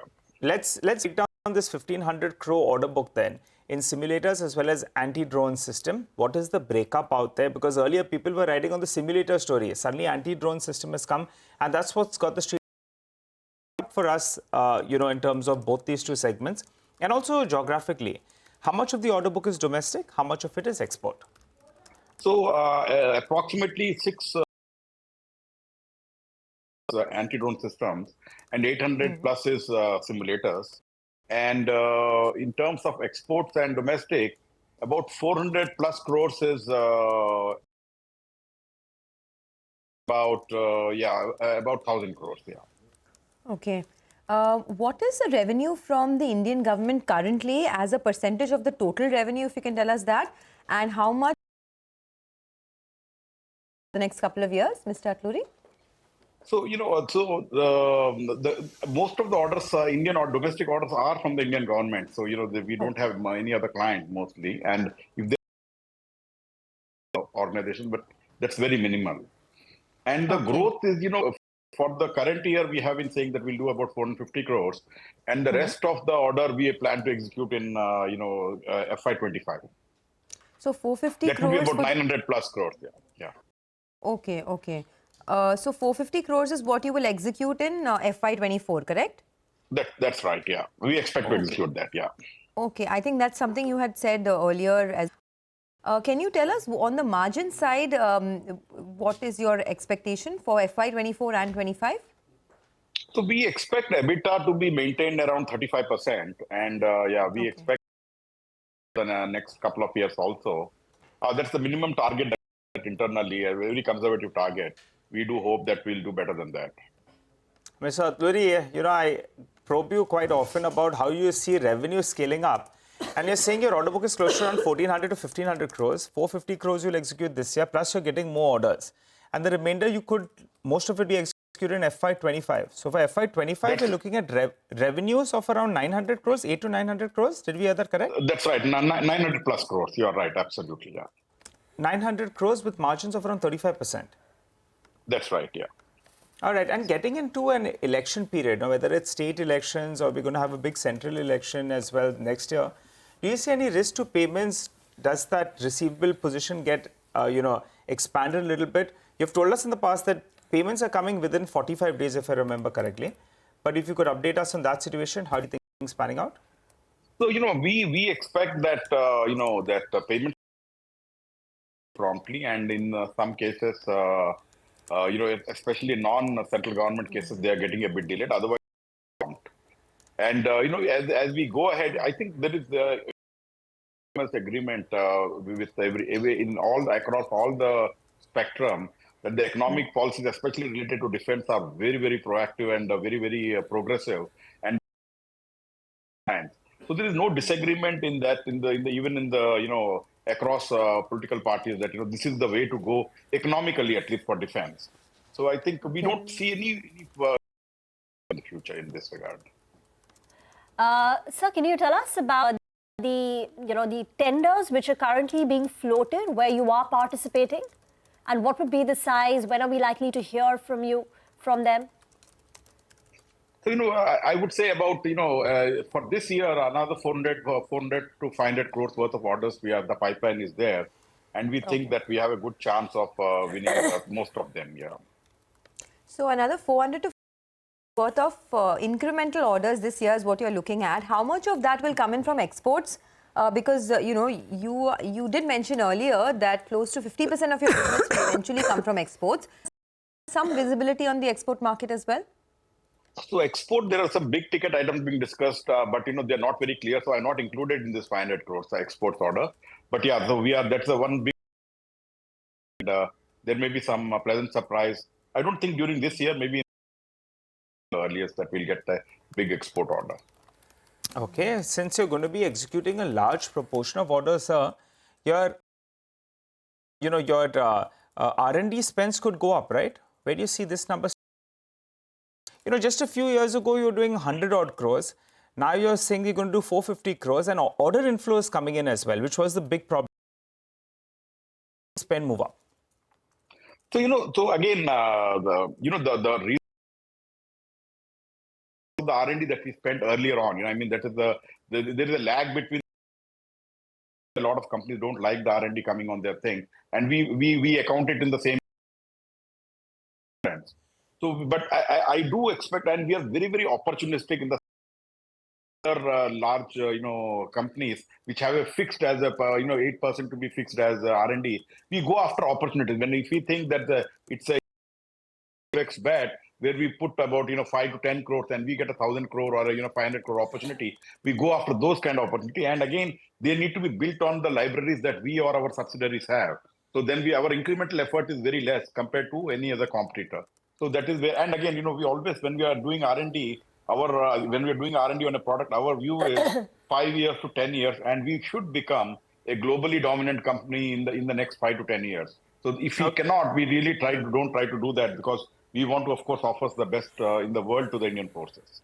Mr. Atluri, final question before we let you go. In the past, the problem has been in order inflows. Now, execution is picking up and your order book is fairly good. But do you think, say, in the next couple of years, is there a possibility you again get into a sticky situation where the order inflows don't match up to the revenue recognition that you're doing? Because that's been a risk in the past. Or do you think now, both domestically as well as internationally, the scope for your business is tremendous and you don't see any kind of headwinds? So, I mean, as an investor, I would have that question. But again, we have been having order book position of 100, and we were asked the same question. We came to 160, this was the same question. Last year, we were 400 crores, the same question was asked. Today, we are about 1,500 crores, the same question is being asked. I think the order book position is going to improve tremendously. Last year, I said, when it was 400, I said we are going to be better than that next year. But we are almost 3.5x that.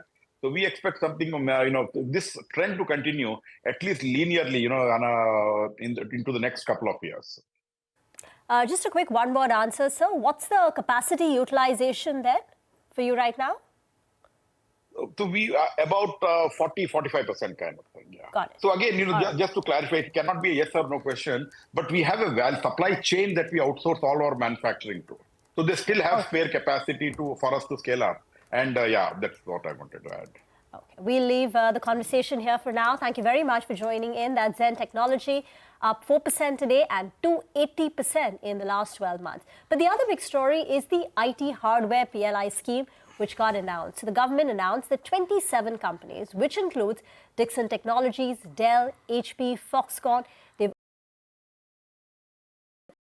linked incentive PLI scheme for IT hardware.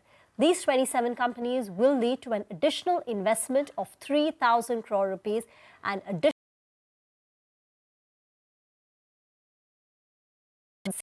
CFO of Dixon Technology and Pankaj Mahindru, chairman of ICEA, to get their views on this. Listen in.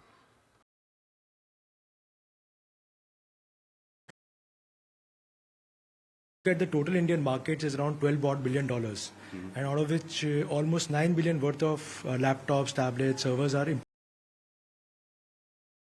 imported into India.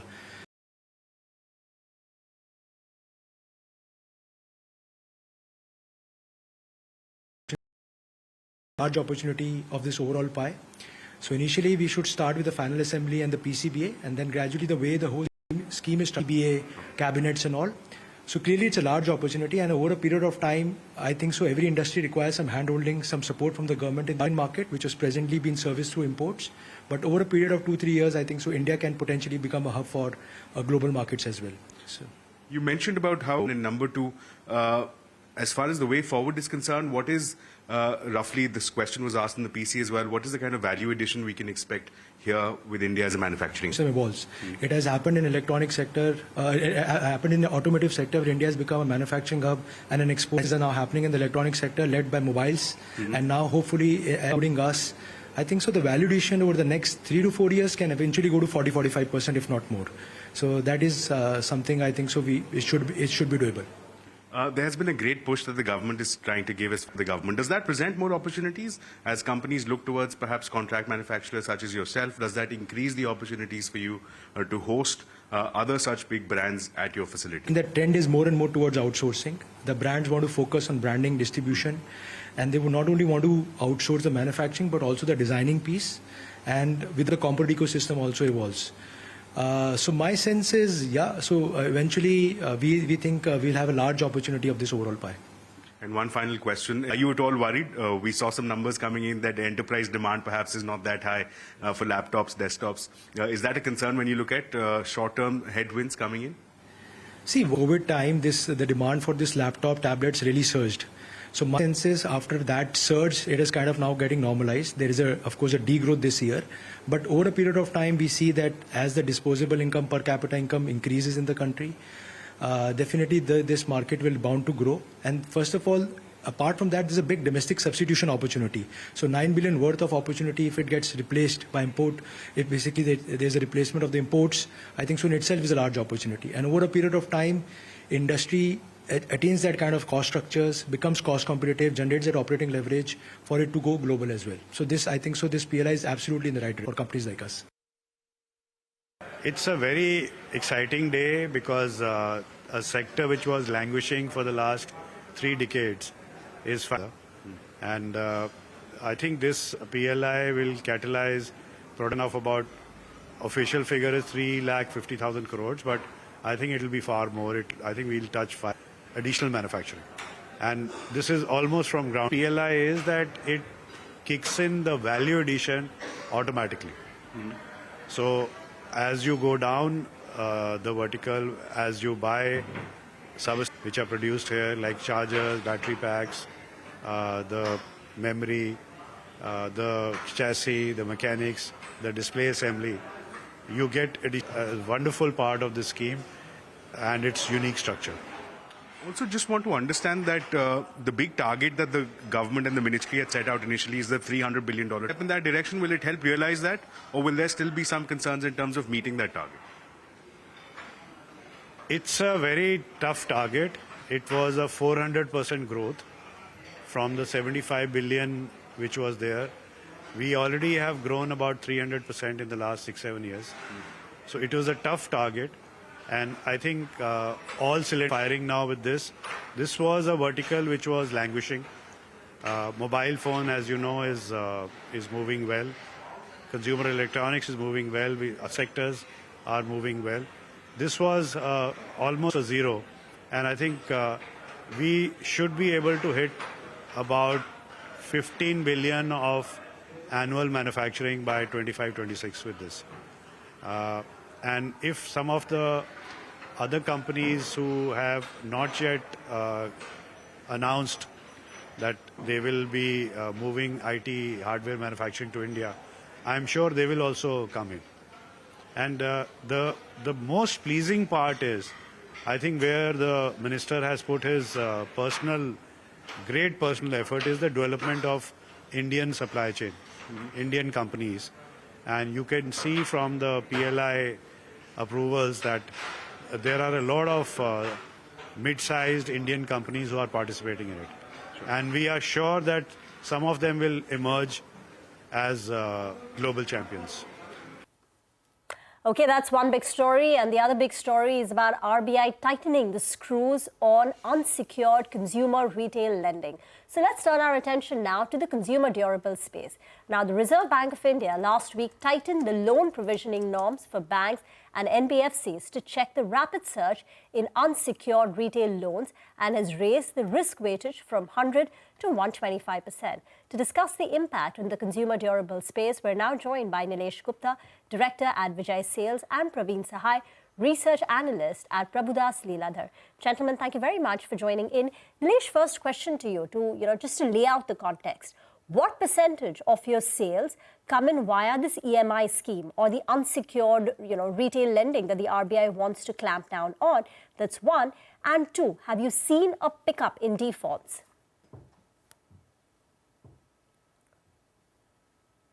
Nilesh, you're on mute. Yeah. Good morning, everybody. Basically, our overall EMIs, sales on EMIs approximately 80%, out of which 40% is coming from paper finance. And let me just clarify, the RBI has not clamped completely on paper finance. They have clamped restriction as of now, till the time the finance companies give them clarity on how they are going to give the data to the consumers. Only on the online piece of paper financing, and also on certain EMI card acquiring new cards. But whatever paper financing is happening at the store, that still continues. So the question where the RBI has clamped restrictions right now, I think that is contributing not more than 5 to 6%.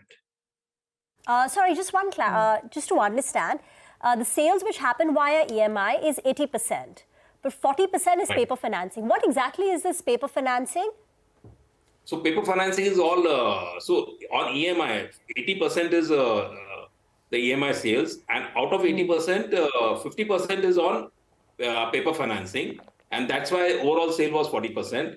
Paper financing is one on non-banking finance companies where a consumer walks in, gives his Aadhaar card, gives his salary slip or other related documents, and then the finance is approved.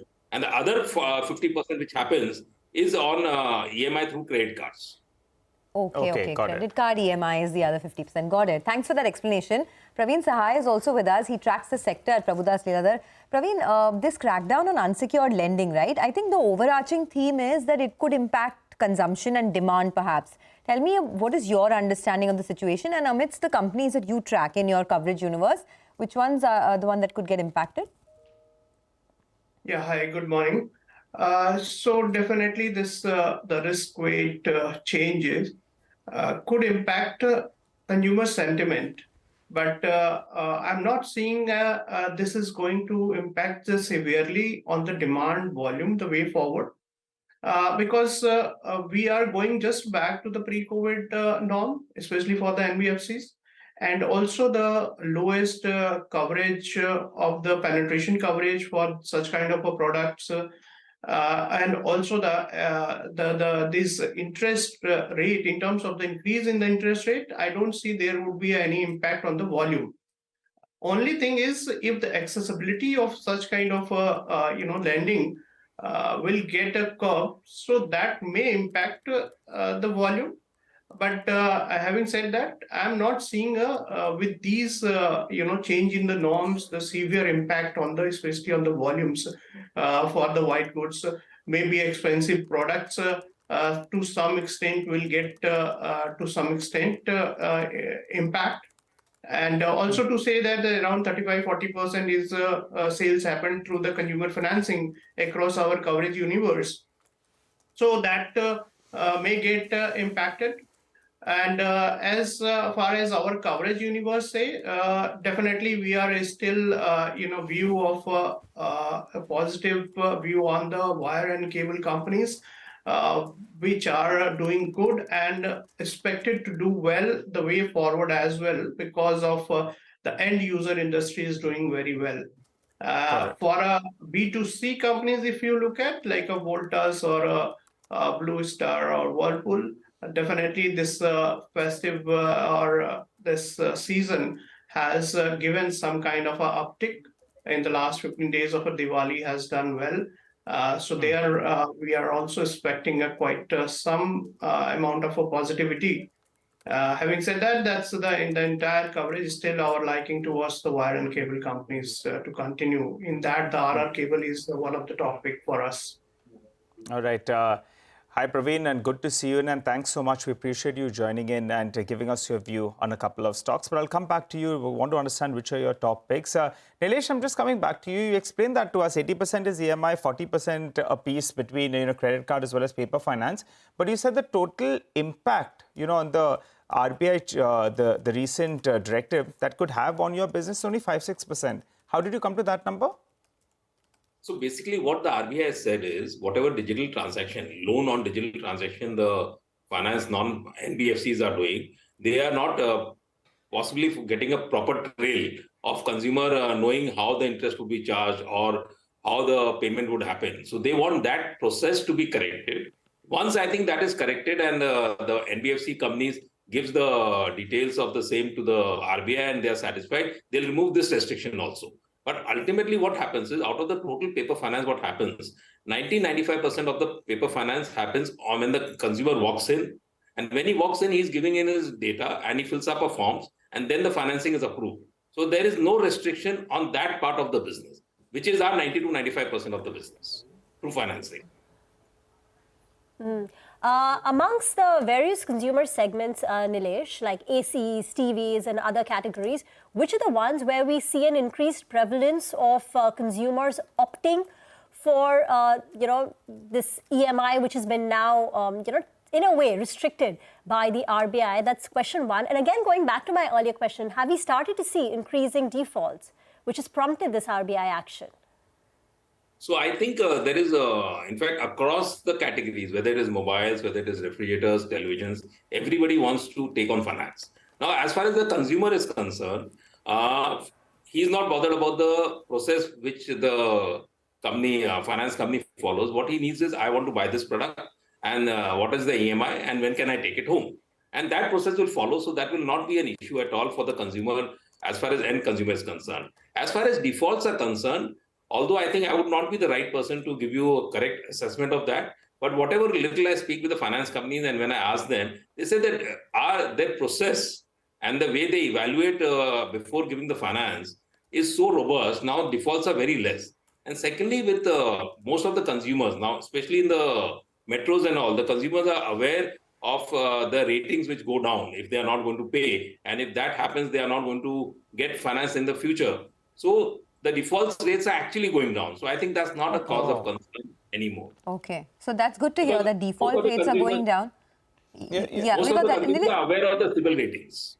Okay. I just had one follow-up. Since we are assuming that the risk weight change could impact consumer sentiment, I want to understand from you, and this is the point that Praveen was making earlier, that volumes of white goods have not been hit yet, but perhaps it could be in the months to come. Is that your view as well? Could this have any major impact on the volumes of white goods?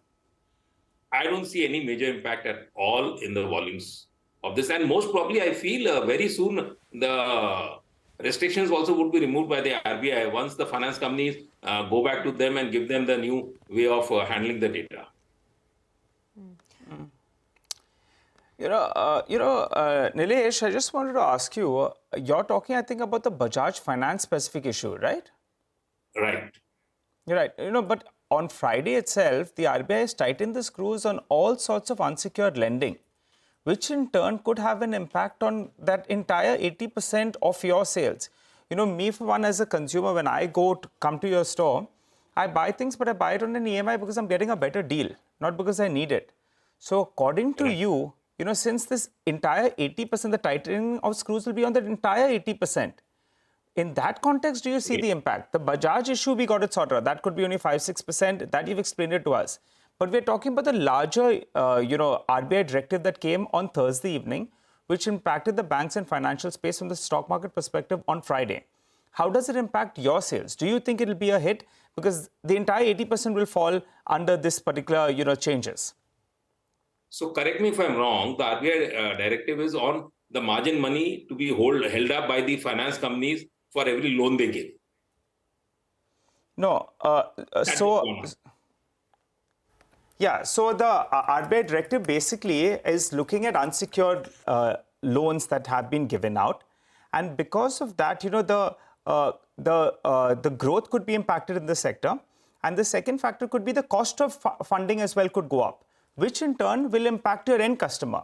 So in that perspective, the EMI sales could get impacted. That's what we're trying to get at, sir.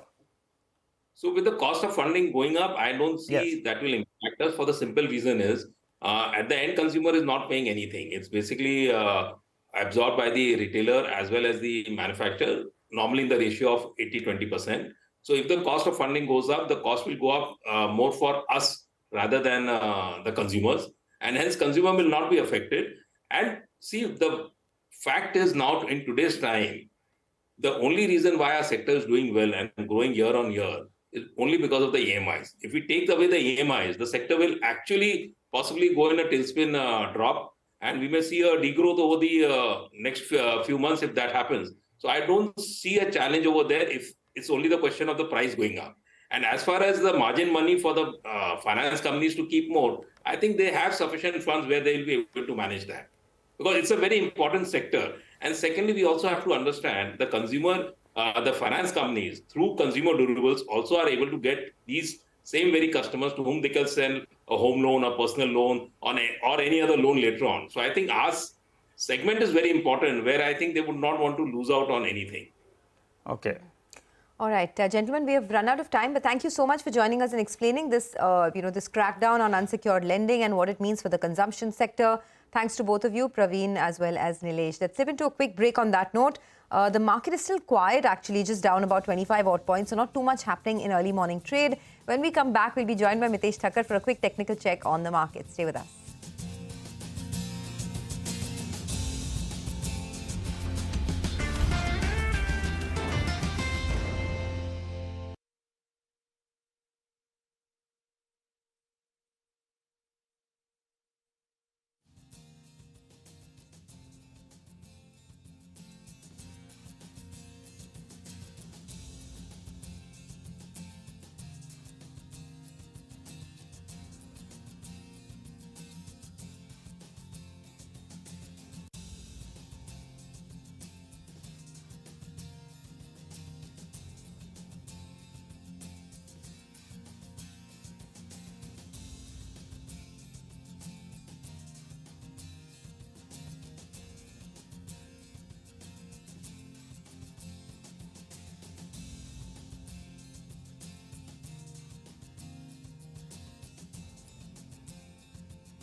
Welcome back. Mitesh Thakkar is joining in this morning to help us with some trading views. Mitesh, hi, good morning once again. What's your take on, which way things are headed now? It seems to be absolutely flat. And I also wanted your thoughts on Oberoi Realty, which is really the big mover today, up 5%. Yeah, so Bazaar Realty, Sonia, we've been recommending this stock few weeks back, and the uptrend continues. In fact, met the target which I was looking at about they were around 1350 odd levels. But looking at the current setup, looks like the stock could definitely see much more upsides from here. So I think we should revise now the price target now to about levels of 1525 plus. And this will be a buy on declines or a pullback to about levels of 1370, 1350 zone. Having said that, I have two IT names on my buy list. A buy on LTIM, which I would recommend buying with a stop below 55.10 for targets of around 5700. And then LTTS, which is Larsen & Toubro Technology Services. That's a buy with a stop below 44.45 for targets of around 4600. Okay, IT is doing well today. The Nifty IT index itself is up close to about 0.5%. And month to date, the Nifty IT index is up 5.8%. But let's go across now to Vivek. He's going to discuss the November review for us for the FTSE and also the BSE 100 reject that's been announced. Vivek. Well, absolutely right. So all of these changes are effective December 18, 2023. Remember, the FTSE November review, this particular review was mainly aimed at companies, that were either IPOs or spin-offs. So very few companies have actually made the cut. In fact, only Mankind Pharma has come into both the FTSE All Cap as well as the All World Index. The stock will see inflows of close to $30 million. This is as per IIFL Alternative Research. Some more interesting changes as far as the BSE 100 is concerned. Very few, passive funds actually track this, but given that this particular fund acts as a benchmark for fund managers, the inclusions and the exclusions become important as far as the BSE 100 is concerned. So which are the stocks that are coming into the BSE 100? So TVS Motor, Hindustan Aeronautics, Power Finance Corp, Yes Bank, APL Apollo Tubes, Persistent Systems and IDFC Fastback come in, and they come in at the expense of Tata Elxsi, Adani Power, Voltas, Bandhan Bank, Emphasis, Crompton Greaves, Consumer Electricals, as well as ACC. It will be interesting to see what is the performance of the stocks from now till December 18th as well. All right, thanks a lot for that. Well, Oberoi Realty is clearly the big mover this morning on the back of its, entry into the Gurugram market. Sonal is here to give us more details on that. Sonal, over to you. Thank you so much for that. Well, yes, it is an interesting update. They have entered the Gurugram market, Oberoi Realty that is, and it is a market which is seeing a lot of competition as well. The company has acquired a land, 14.8 acres of land in Gurugram, and they have paid around 597 crore rupees for that as well. Now, the total development potential here is around 2.6 million square feet, and the company says they primarily intend to develop luxury housing or residential group housing project here. Now, the transaction has been under consideration for quite some time. In fact, in their Q2 con call, the company did say that they are happy at looking at land in Mumbai or even in NCR. So they are looking at markets wherever there is more demand, the price points are correct, and there is a consumer attraction as well. This is something they mentioned in Q2, and here now they have actually gone ahead and bought a land in NCR. The market seems to be doing really well. Okay, thank you very much for that. And the other one is Nugent Software, where the company has announced that the board will meet on the 27th.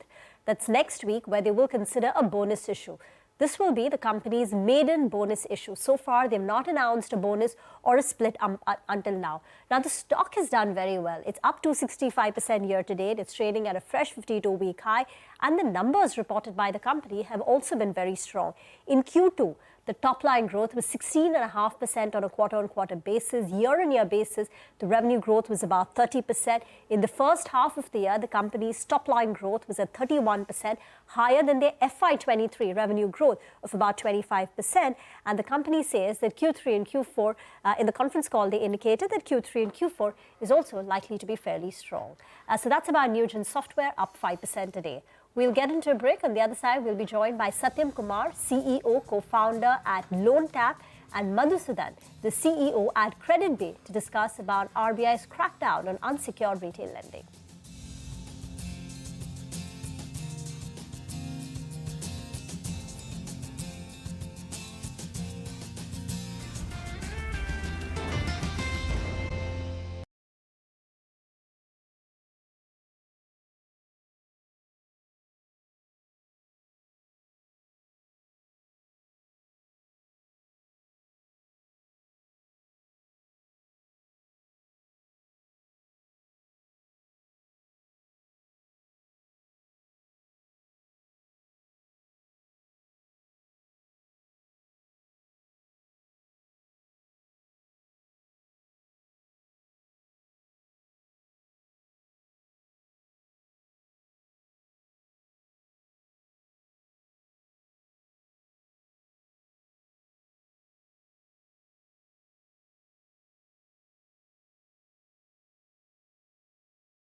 Welcome back. Well, the Reserve Bank of India has tightened loan provisioning norms for banks and NBFCs to check the rapid surge that's happening in unsecured retail loans and has also raised the risk weightage from 100% to 125%. Now, to discuss what this means for the sector, how these new norms will impact the digital lending landscape, we have Madhusudan, who is the CEO of Credit B, and Satyam Kumar, who is the CEO and co-founder at Loan Tap, who join in now. Gentlemen, morning to both of you, and thank you for joining us on the channel.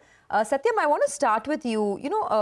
How does the RBI rules on higher risk weight, in order to prevent unsecured loans, how will this impact the industry on the whole? And what would this mean for business, say, over the next 6 to 12 months?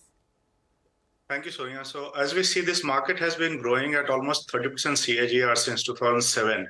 And the whole cash in the system is created by the banking system, who is supposed to collect the deposits from the retail as well as the large institutional investors, and then provide credit. So most of the NBFCs are dependent on banking sector to borrow. As we see that there has been a twin tightening which has been done. One is increasing the risk weightage on the personal loan itself, and also increasing the risk weightage on NBFC exposure itself. So which is the via media again to provide the unsecured exposure in the market.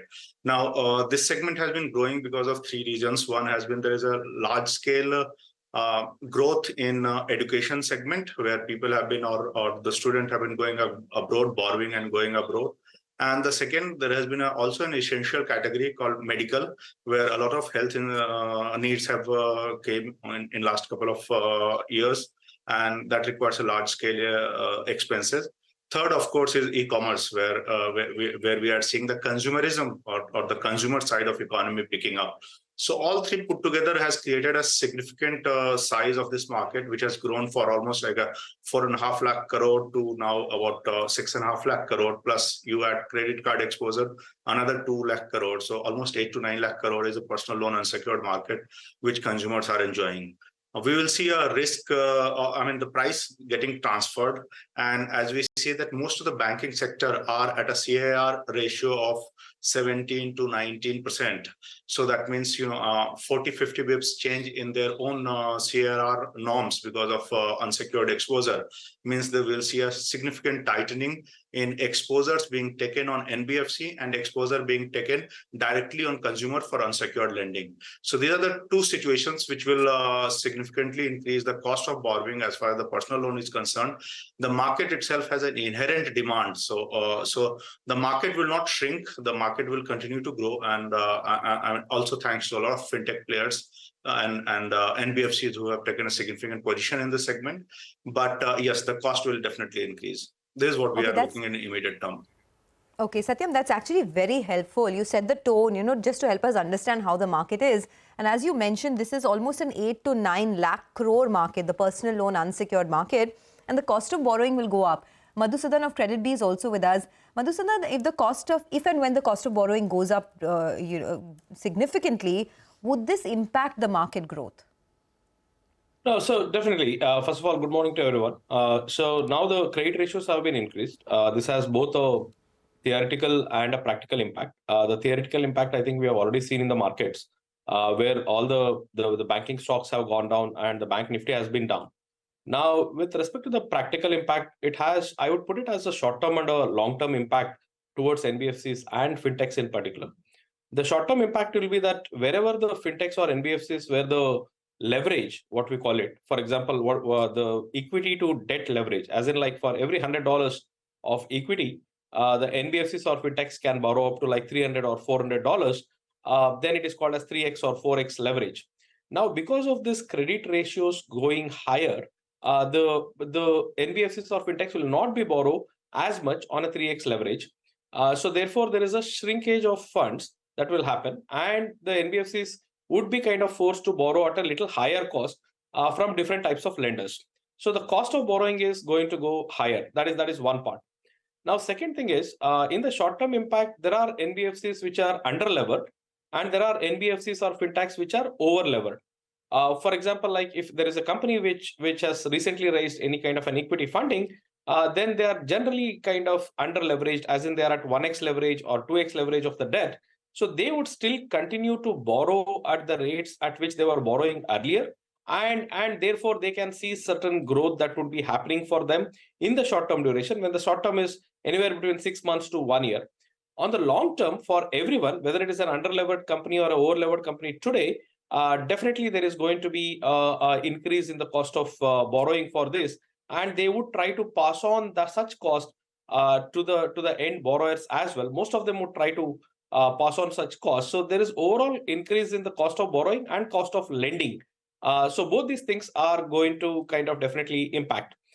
Now, further to that, I think if you look at from the regulator standpoint of view, I think they're generally happy with the financial inclusion that is happening overall, wherein there is much more deeper penetration of formal lending towards tier 2, tier 3, tier 4 cities, which has been enabled by the fintechs. But the pace of growth, the rate of growth is what is concerning them based on the talks from the RBI governor, or based on the guidelines that has come in. I think they want to arrest that rate of growth. They would definitely want a growth, but they want probably a arrest in the rate of growth at which we have been growing over the past years. So I would assume that this is more like a interest rate cycle. We have seen that the interest rates keep rising when the inflation is going up, but whenever there is a stability in the inflation, they would try to mellow down and then reduce the cost of the interest rates.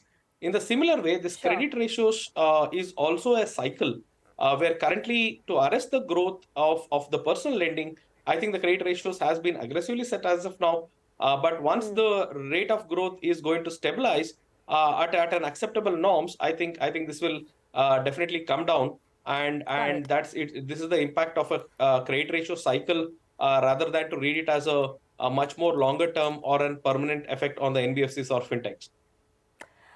So just want to touch upon and get some numbers in on the cost of borrowing and the increase in the cost of lending.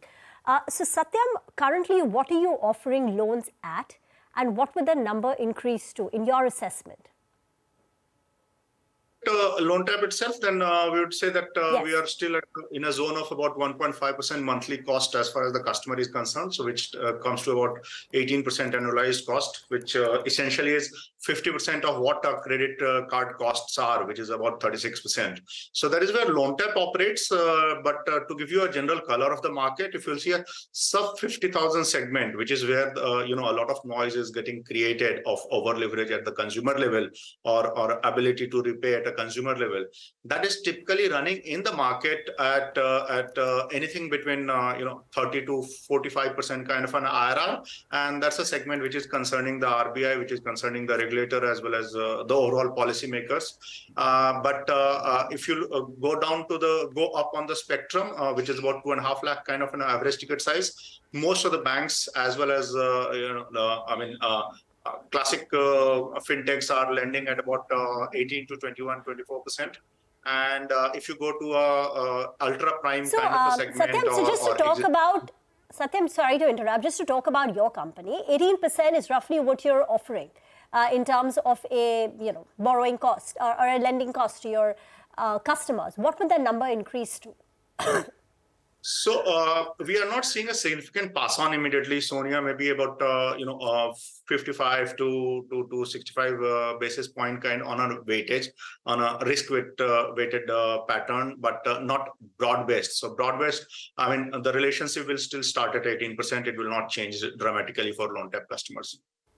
Okay, this was a very insightful discussion. We would have loved to, carry this forward, but we have run out of time, not out of questions. Satyam and Madhusudan, thank you so much for joining us. We'll perhaps invite you for, a broader discussion on another day. Thanks for being with us on the channel. With that, it is a wrap on this edition of Chartbusters. Thanks a lot for watching. Markets are not too bad, actually. The mid-cap end of trade is doing much better. So Chartbusters will take all that action ahead.